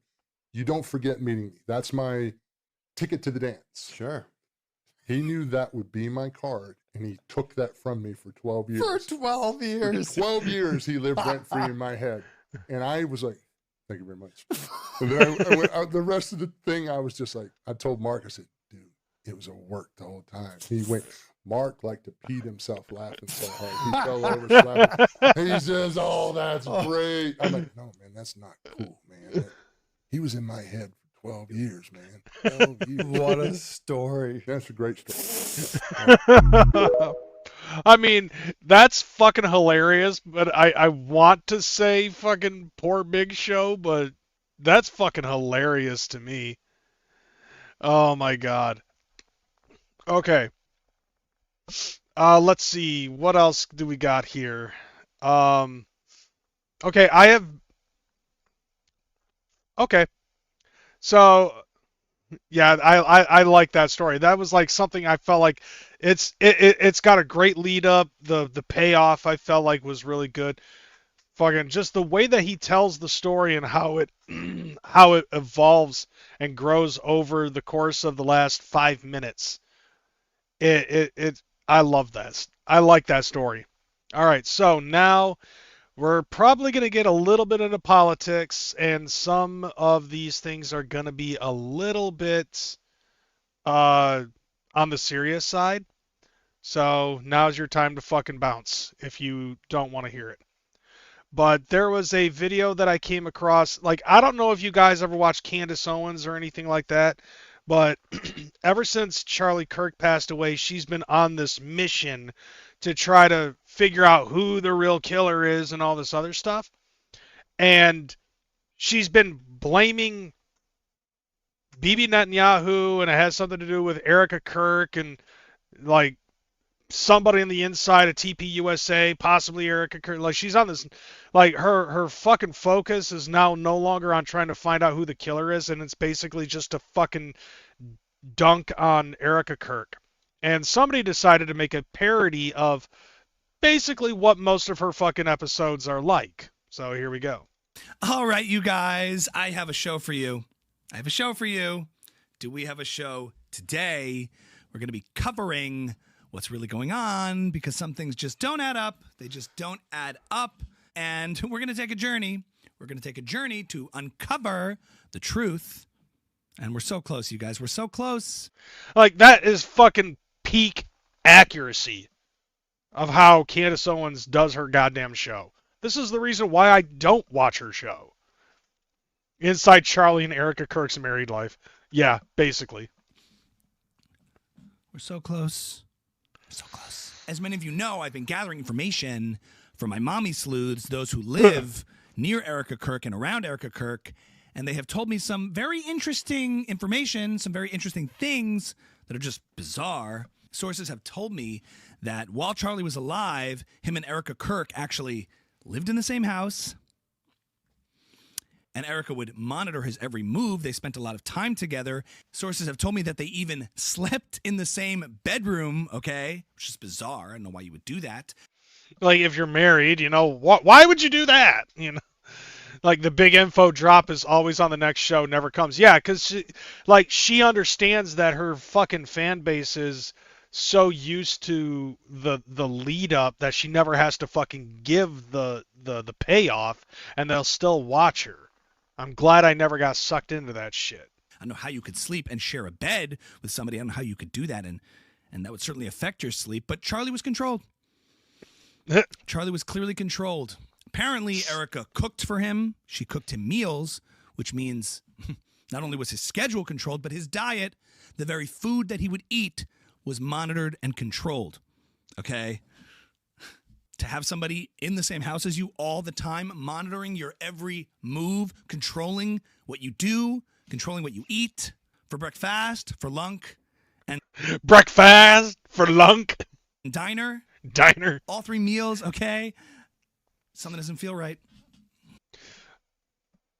I mean, yeah, that does sound pretty accurate how Candace Owens would fucking speak. Be like, you know, like basically trying to say how bizarre a normal, healthy marriage is. You know, that sounds pretty fucking truthful.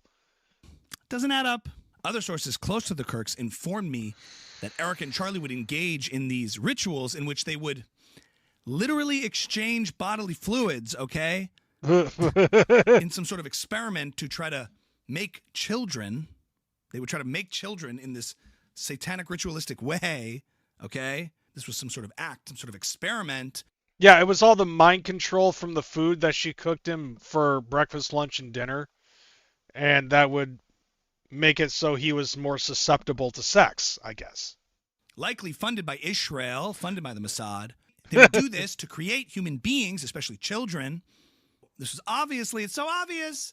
This was some sort of trafficking ring that Erica Kirk was engaged in her own house, using Charlie in order to create people, to create children. And this is just bizarre. I don't know why you would do that. I don't know why you would exchange bodily fluids. I don't know why you would engage in these acts. It just seems like a waste of time and supplies.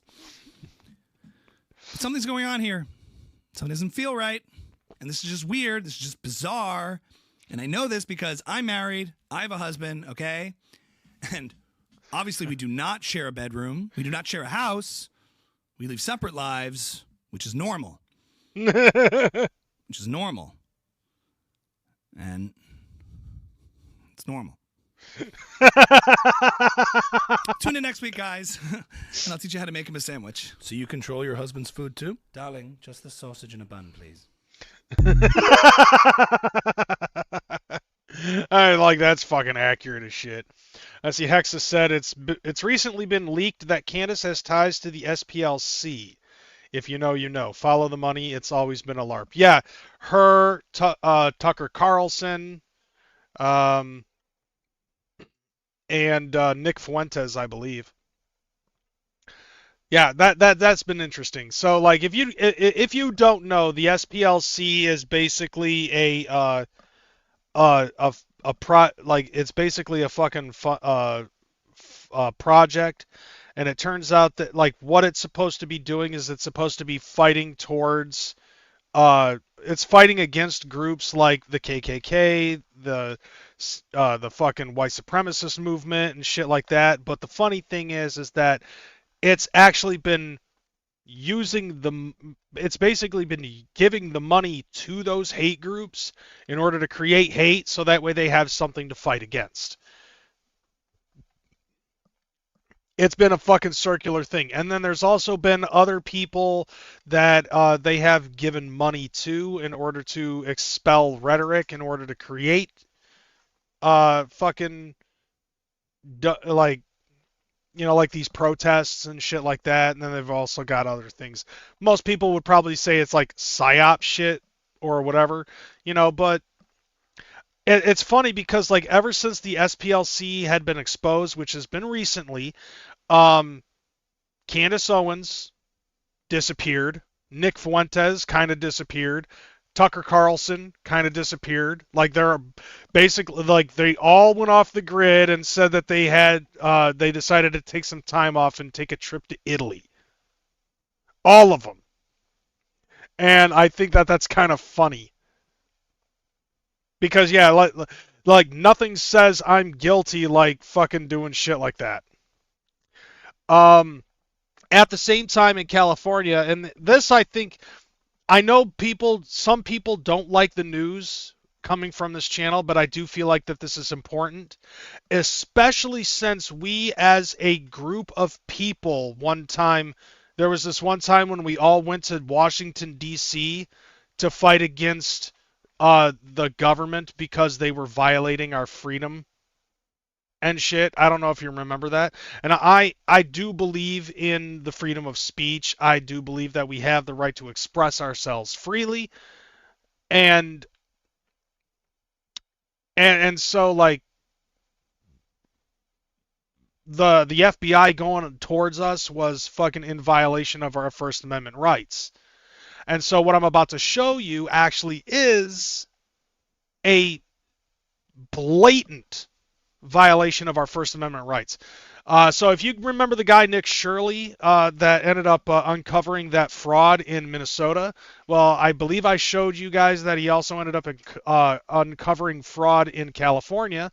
And now California, in an act of brilliance to fucking respond to the fraud that Nick Shirley found in California, they decided to fucking throw out a bill called the Stop Nick Shirley Act, which is basically going to be making investigative journalism illegal in the state of California.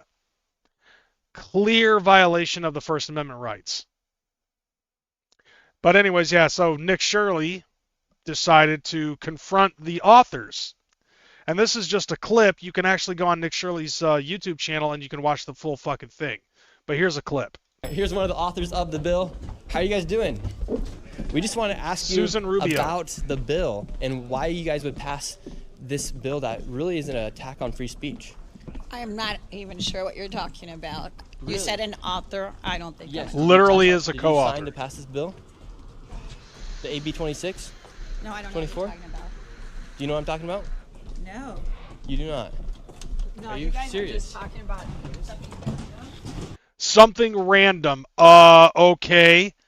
Like, at first she was down for it until he said it was AB 26. That's the bill. The Stop Nick Shirley Act, who she is a co-author of. And then once she realized that she's talking to Nick Shirley, she feigns ignorance and acts like she doesn't know what the fuck he's talking about, and trying to gaslight him into making him believe that he's fucking crazy, that this is made up. Like, bitch, your name is on the fucking list of co-authors. We're talking about something random. Okay.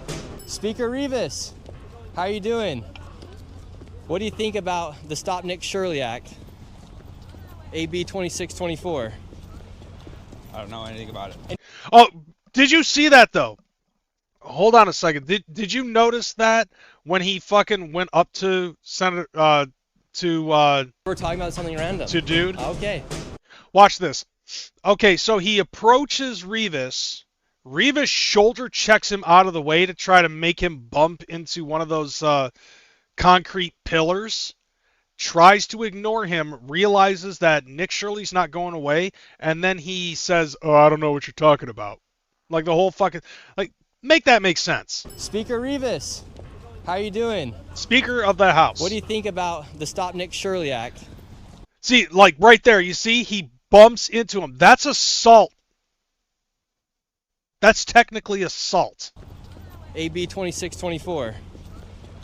I don't know anything about it. And do you think there's any conflict of interest there with me? Yeah, funny how they want to stop people busting frauds. Yeah, like, think about that. Like, he's exposing the fraud, waste, and abuse of money in this country, and the way and the genius plan that they have to fucking stop it from happening is to stop the people who are exposing the fraud rather than stopping the fraud from being done. Like, are you fucking serious? So basically, they want to make and the fact that it's called the Stop Nick Shirley Act is just a slap in the fucking face.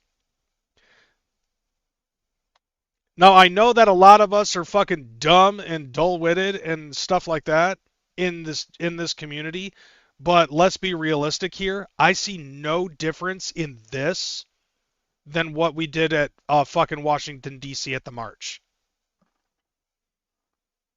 Because if they can if they can somehow get this passed and it actually gets approved by, you know, it actually gets approved and it actually goes through and all that other stuff, who's not to say that other states won't try to fucking do that, and then all of a sudden we, as the most free country in the world, don't have the freedom to say and believe and express ourselves in the way that we want to speak, believe, and express ourselves.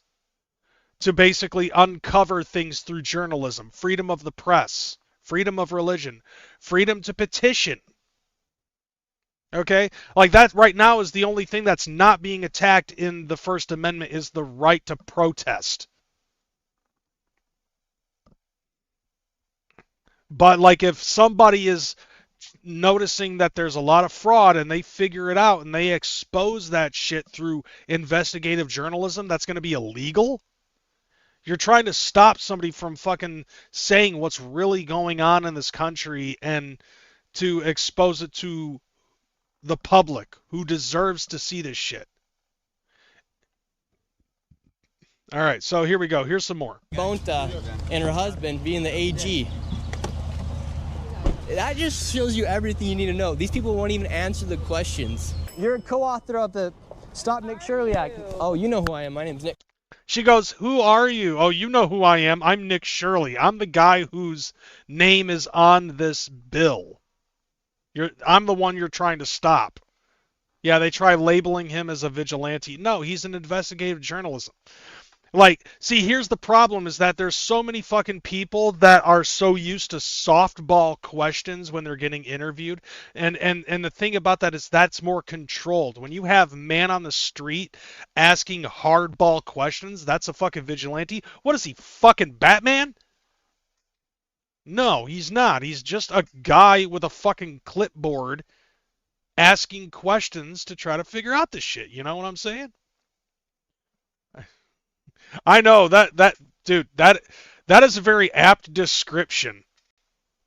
Investigative juggalism. Shirley, ma'am, you signed off on the AB 2624 Act. Can you tell us about what you did on that? I don't even know who you are. Well, my name's Nick Shirley. But could you... The name's Nick Shirley, bitch. Remember it. Who's this fucking guy?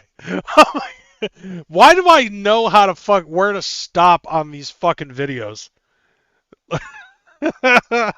That's funny. Please just answer any question about the AB 2624 bill. A lot of people are worried about that it's going to stop fraud investigations, but you're the one who signed off in your... Why would I want to talk to your fucking team when you're like right there and you should be the one answering these questions, bitch? This is your job, all right? Your job is to fucking like you are a service person of the people. Like you are a servant of the people. And you're acting like you're better than us because you have a government job. Sorry, but the government's supposed to work for the people of the United States, not the other way around. Co-author of it. These people are crazy. They can't even answer questions about the... Like, they're crazy, and they're also the ones that are trying to convince Nick Shirley that he's making it up when he's literally got the information in his hands.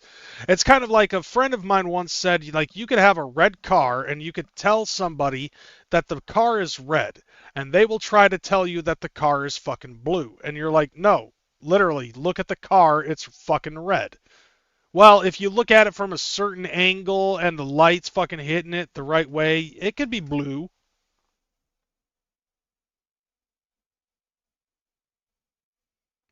Okay, mental gymnastics, what the fuck? And that's basically what's going on right here. Bills that they're co-authoring. Oh, is this Scott Wiener right here?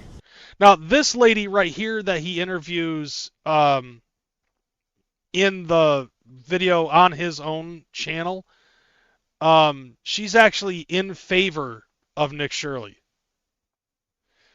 Okay, so he's about to talk to some wiener. Yep, yes he is. Yes. Scott Wiener, how you doing? Yeah, wiener. How are you? Doing great. Can you give us your opinion? Thank you very much. Can you give us your opinion really quick on AB 2624? I think you're a psycho scam artist, so. Who told you that? Because all Nick Shirley's fucking doing is your fucking job, and for less money. You think please disclose how you think that. Look how they just run away. These guys are fools. It would suck to have the last name Wiener anyways. Wiener. Like, yeah, it does suck. Now, he does actually go into more about the whole thing with the Stop Nick Shirley Act, so we're gonna watch that. How'd you figure this? How did you figure all this out? So this is SNN podcast. Well, after my Minnesota video, it like surged the country to go look for fraud. And I was kind of nervous to tackle California because I was worried, like, okay, if I post a video, Gavin Newsom's probably going to try to sue me. Because Dr. Oz went and did it. He's the head of CMS. So he went and showed that here in California, there's a 1,000% increase in these hospices. Armenian and Russian mafias are running these hospices.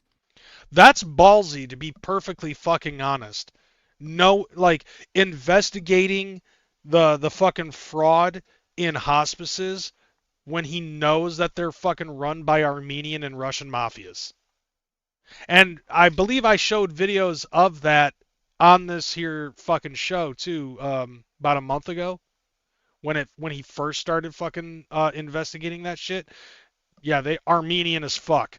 All with, yeah, he might get whacked. I don't know, but if he does, then that definitely fucking proves that he was right. Actually, I wouldn't say that he's gonna get whacked. He's too fucking viral right now. And with what he's doing, if he does get whacked, it proves that he was right. And I think they would know that. They would be smart not to fucking whack him. And so I knew there was something there because literally the head of the CMS is going there and talking about that.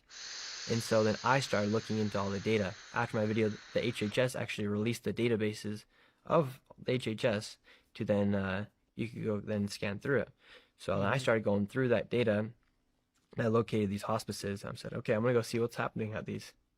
And it turns out that they are just, they're just a bunch of plazas in this place called Van Nuys in California.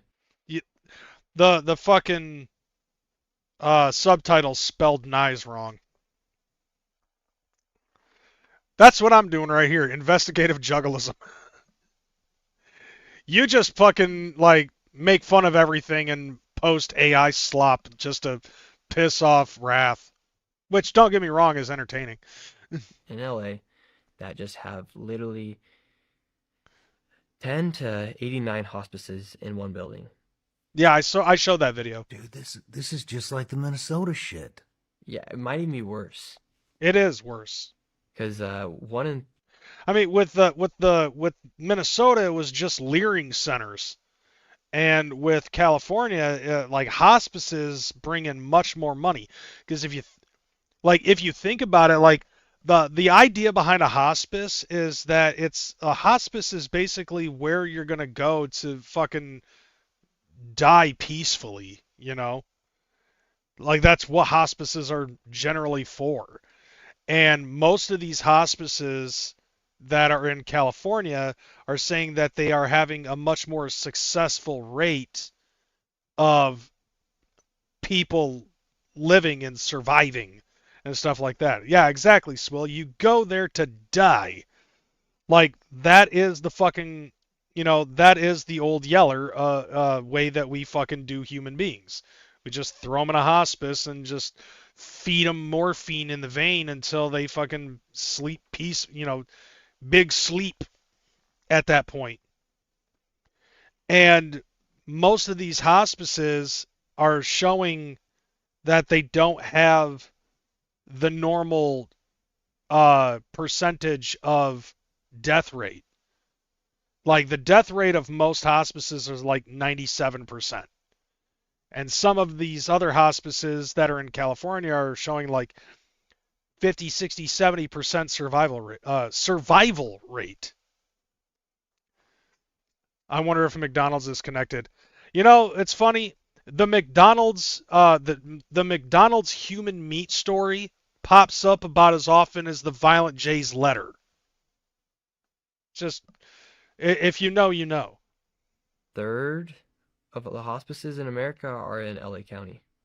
Wow. 1/3 of the hospices in America are in LA County. I believe so, yeah. Like one in every $10 for home health care goes to LA County. Bro. Dude, that's fucking amazing.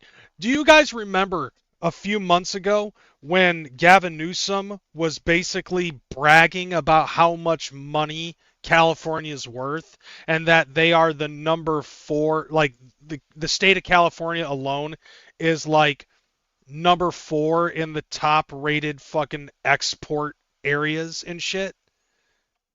Think about that, bro. Like, if 1/3 of the hospices are in LA County alone, if they were to break from the fucking union, where's the money going to be coming in from these hospices? You know what I'm saying? So basically, like California would definitely not be able to fucking survive on its own as an independent country if they actually seceded from the union.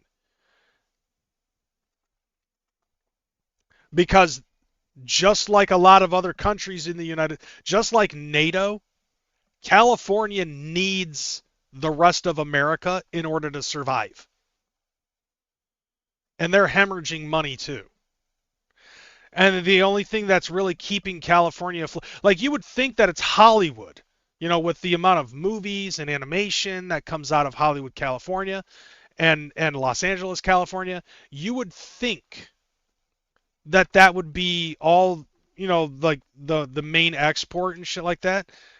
It's like, okay, you have all of that money coming in from Hollywood, California, but you also have all of this fraud that's coming into California as well. And you have an increasing number of homeless people that are in the fucking major cities, like mostly SoCal. And it's increasing. Now people are fucking leaving the state because they can't afford it anymore.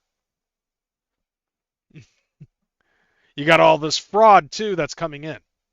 I think that might be the whole thing. They might be stopping Nick Shirley because they know that if they have to stop the fucking fraud, then that's going to be a huge problem for the fucking money. You know what I mean? Like, if Nick Shirley was successful in stopping the fraud, then one of the most major fucking imports of American cash stops. And then California gets hella fucking broke. You'll have more people fucking becoming homeless. More people that'll not be able to afford shit in order for the state of California to survive, and then more people will leave the state of California.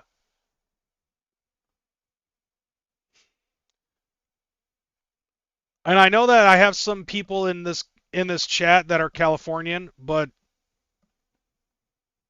fuck it. Do it up. Let's make fair, It gets really bad. Whoa, dude. Holy shit. 89 in one building? 89 in one building. What does that look like? They're literally these plazas or just these buildings that you maybe drive by and don't think anything of because you've never seen anything ever happen to them. Well, there's a little hospice in a room that's like 8 by 8. Damn. And you knock on the door and nobody's there. You can even open the door and there's nothing in it.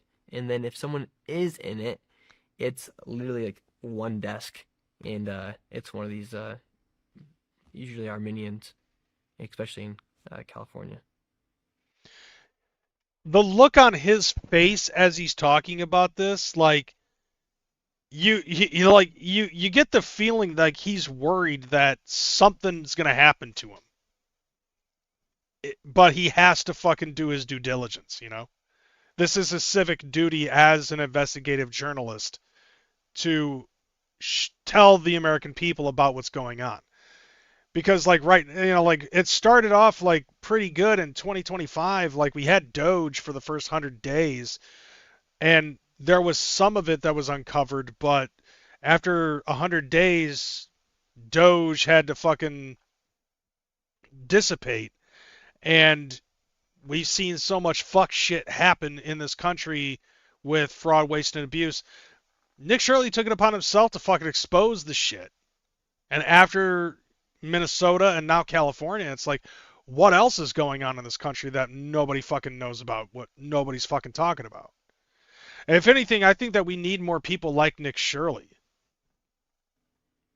And then you drive out and you walk outside the parking lot and you got like M8 competitions, you got G-Wagons, you got Cybertrucks, you even have $200,000 Maybachs. Like, these fraudsters are living in complete luxury.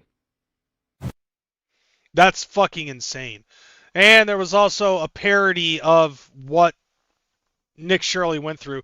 Like, this is kind of a parody. I guess if if the Stop Nick Shirley Act goes through, this is basically what's going to be going down. This hospice is empty, but they're still charging patients. Sir, you need to stop recording. Why? There's nobody in there. Recording is now a violation. Says who? Says Bill AB 2624. The fraud is not a violation? No. The violation is you recording. So the illegal thing is legal, but the legal thing is illegal? We prefer not to use those terms. Do you admit that this hospice is billing for fake treatments? No, I'm telling you that exposing this will cost you $10,000. You're fighting me? $10,000 for exposing fraud? This is your final warning. Like, yeah, so if you expose the fraud, then you get hit with a charge, which sounds like fraud. Like, to expose something that is illegal and making that illegal, making it illegal to expose illegal things is insane. It's fucking, that is crazy fucking work. Like, why? Like, what? I don't want to live on this planet anymore. Like, the first rocket to fucking Mars when it's habitable, I hope to God that it's soon and I'm able to fucking afford it. Let me ask you something.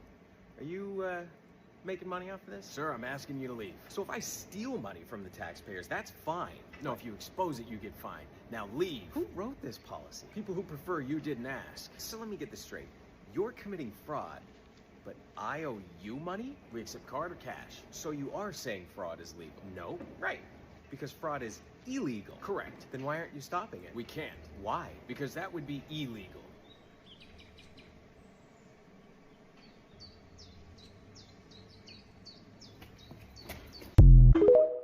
Agree with that. Hexus with that $1.99 super chat saying we really are living in crazy times. Really are. Tell me about it. Like, just, dude, this has become a fucking absolute level of insane that I have a very hard time wrapping my fucking head around. Now, the last piece I'm going to talk about real quick. I don't know if some of you guys may or may not have heard of a fucking senator by the name of Eric Swalwell. I think I've talked about him before. Eric Swalwell was basically the one who was sleeping with an Asian spy for China for like 6 years and didn't even realize that she was a fucking Chinese spy named Feng Feng. And apparently, like, he was running for fucking senator, like I think he was, it wasn't, he wasn't a senator, he was he was running for governor or something. Yeah, because, he's running for governor of California, and then it turned out that shit got fucking exposed on Swalwell, that it wasn't just Feng Feng, it was a whole bunch of other chicks, and he's actually pretty fucking bad. Like, he just doesn't know how to fucking keep his dick in his pants or some shit. And so, because of that, on Twitter, he ended up announcing that he was suspending or putting on hold his run for governorship of California.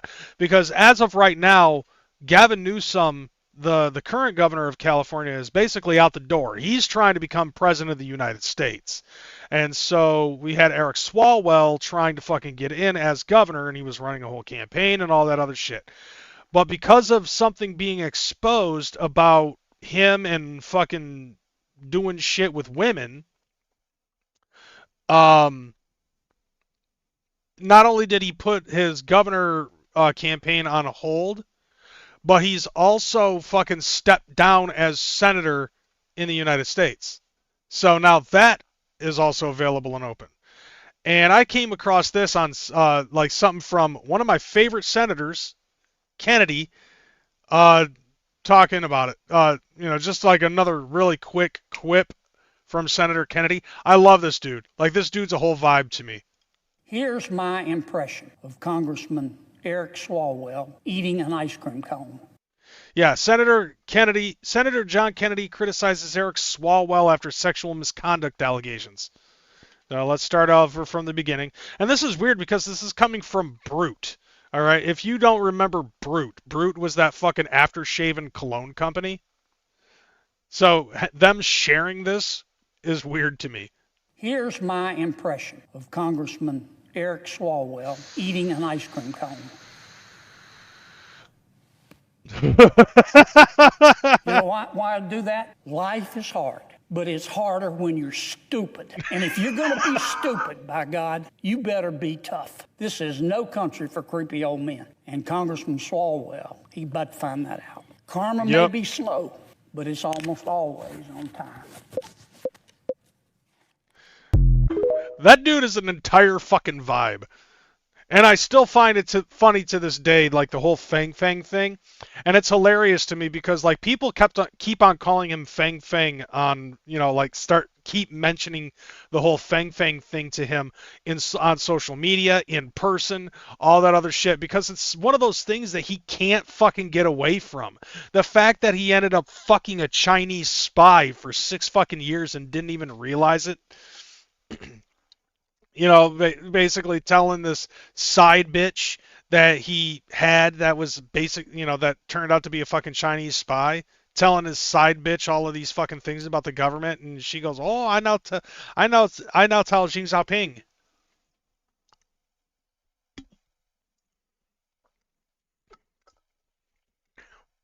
But it turns out that there's other sexual allegations, and it's funny to me because it's like, okay, it's not to fucking defend Swalwell, but it's funny how like when some of these things are happening, like somebody's running for government office of some kind, in some way, shape, or form. It even happened with President Trump, where like he starts running for president, and all of a sudden you got E. Jean Carroll fucking talking about, well, he sexually assaulted me at some fucking Kmart, and I don't know the time, date, or specific fucking place, but he did it, you know, and of course, you know, as Americans, we're supposed to believe all women, even if there's no fucking proof. And then it turned out that all of that shit was wrong, and then he ended up getting hit with the 34 fucking counts with Stormy Daniels and all that other shit, you know. But then with the E. Jean Carroll thing, and then all of a sudden the Me Too movement and all that other shit, right? And keeping in mind, this is mostly Democrats who throw that whole believe all women thing. Well, Eric Swalwell is a Democrat who ended up getting into these allegations, and all of these women are fucking saying Eric Swalwell did this shit. And what does Eric Swalwell do? Don't believe them. They're making it up. No, you're on team believe all women no matter what, with or without evidence.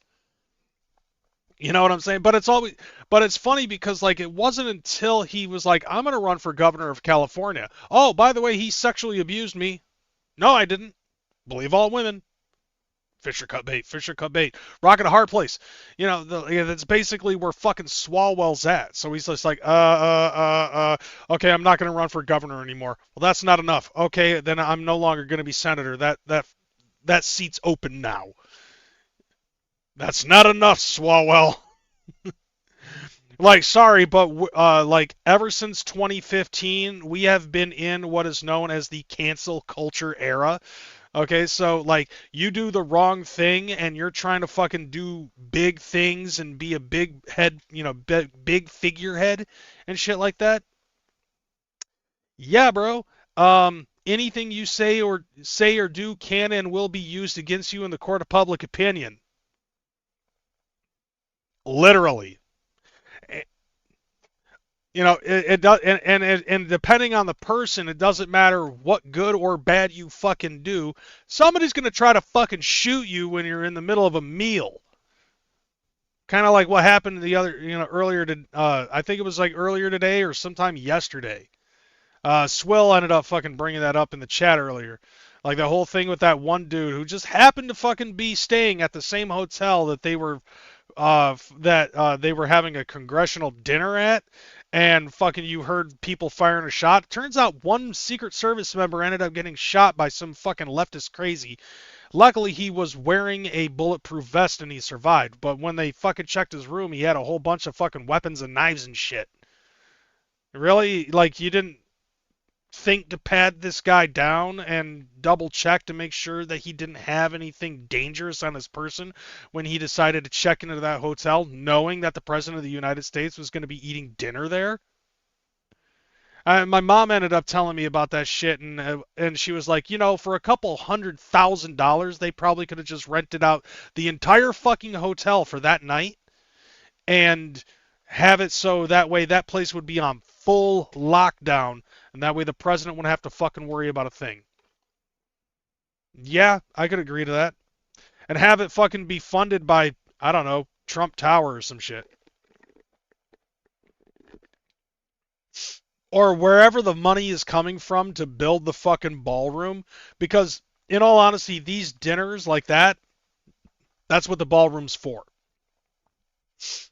And this is like, what, the fourth attempt on Donald Trump's life since he first became president of the United States. And the sad thing is, and I'm gonna be very serious about this, I have seen some juggalos in my Facebook feed celebrating that guy, and I'm going to tell you this. I don't care if you like the President of the United States or not as a person or as a politician or as a businessman or anything like that. To me, I feel that if you are celebrating the attempted assassination of a political figure, you are fucking stupid. You are fucked in the head, and you need therapy, and you need to be checked out. I'm going to fucking put that out there. Just because we listen to fat-rapping clowns that talk about spraying Faygo, fucking dead bodies, and murdering people, that doesn't necessarily mean that we should be taking that at full as a fucking serious notion. If anything, what I think you need to do is you need to check into your fucking nearest mental health care facility. And it's like, look, I got friends who are on the left. I know that there's friends of mine in the Juggalo world that can't stand Donald Trump. All right? Ouija Matt can't stand Donald Trump. But to me, it's like, if you are wishing, or if you're wishing that this motherfucker would die, if you are hoping that this motherfucker would die, if you're celebrating the fact that people are trying to kill the President of the United States, you are not a fucking, to me, I would say that means that you do not give a shit about this fucking country, the land that you live in, the most free fucking country on this planet. I just have a very hard time fucking understanding why so many people wish death on this motherfucker. You don't have to like him. But at the end of the day, he's doing what he feels is best for this fucking country. Think about it logically, okay? Don't you think that when he got shot in the ear during his presidential campaign, if he didn't give a shit about this fucking country, don't you think that he would have called it quits? He has nothing to fucking gain. All right? He's not earning money as a president. He's the one that's trying to do what he made a campaign promise that he was going to expose the fraud, waste, and abuse in this fucking country. And that's been happening since he became president. Don't you think that when he got shot in the ear while he was sitting in the fucking hospital getting his ear patched up, he could have been like, it's not worth it. My life is not worth fucking this campaign. My life is not worth being president of the United States. I'm out. Give it to fucking Kamala Harris, blah, blah, blah. No, because he didn't do that. If anything, it's like, look, me, myself, and I can't speak for any other person who votes Republican. But what I will say is this. Even when Joe Biden was fucking this country up, I wished him the best. I hoped for the best. I hoped that he would do the best that he could as a politician, as the president of the United States. Him and his auto pen. I do the same thing with President Trump. I did the same thing with Obama. I did the same thing with George Bush. Ever since I was able to vote and I was a little bit more conscious of what goes on politically in this country, I want the best for these people who put themselves in these positions of power. Even if I don't like them. And yeah, this is the most realistic fucking thing that I'm going to say. It's just incredibly hurtful to see these people fucking wishing death. And I see it every day on TikTok. Wishing death on the president, wishing death on the politicians, other politicians that are Republican, wishing death on the people who voted these people in, myself included. It's like, this is a country divided, and people don't even see that this is how 1937 Germany fucking started. And they're the ones who are the cause of it. I'm sitting here peacefully, as peaceful as I can be, wishing the best for everybody. Doing this podcast, playing video games, doing my job, not going out protesting shit just because I voted a different way. When you saw Biden on camera and you saw how unwell he is, you thought, wow, I have pity, this is sick. Yeah, dude, like, I felt bad that they basically fucking... You know, they fucking goosed that dude up and filled him with enough fucking drugs to keep him docile. But even then, during that fucking, during the presidential debate between him and Trump, you could see him fading in and out, live, in 4K, in real time. And, like, it was sickening to fucking see that shit. I could not help but have pity on the fucking dude. And then after he got out of the office, and then it turned out that he had prostate cancer after promising that he was going to cure fucking cancer. Feel bad for him on that one too. You know, like, that's the like the political party of peace and inclusivity seems to fucking have a problem with understanding empathy from time to time, and they want to try to spin that and try to say that the people who vote Republican lack empathy. No, I feel bad for what Biden went through. I feel bad for if Biden still has prostate cancer. I seriously do feel bad for what he's gone through. I don't like the guy, and I wish nothing but the best, and I hope that, you know, he recovers and all that other shit. But aside from that, it's like, I don't like the dude. I think that his policies were shit, and I would hope that whatever policies he did do would prove me fucking wrong. That's why I voted for fucking Donald Trump, because he actually had policy ideas. His policy, like, his campaign promise wasn't, well, I'm not Kamala Harris. As opposed to Kamala Harris, whose campaign promise was, well, I'm not Donald Trump. Like, that was her whole campaign. And it's sad to see that people fucking miss that. But before I continue, I'm on a tangent here, and I'm gonna get the fuck out of here. So once again, from what we experienced at the very beginning of this show, I just want to remind everybody that the note did say to stick around for Thursday. I don't know what time. It didn't specify. Just be on the lookout. Okay, there's going to be apparently something big happening on Thursday. But didn't want to put myself back in that fucking mindset, because I don't know what the big fucking kibosh is. Thursday. Yes, Thursday alarms. All right. I'll see you guys next week, Sunday. I am out this bitch, y'all. Deuces. Have a good one. Where is it?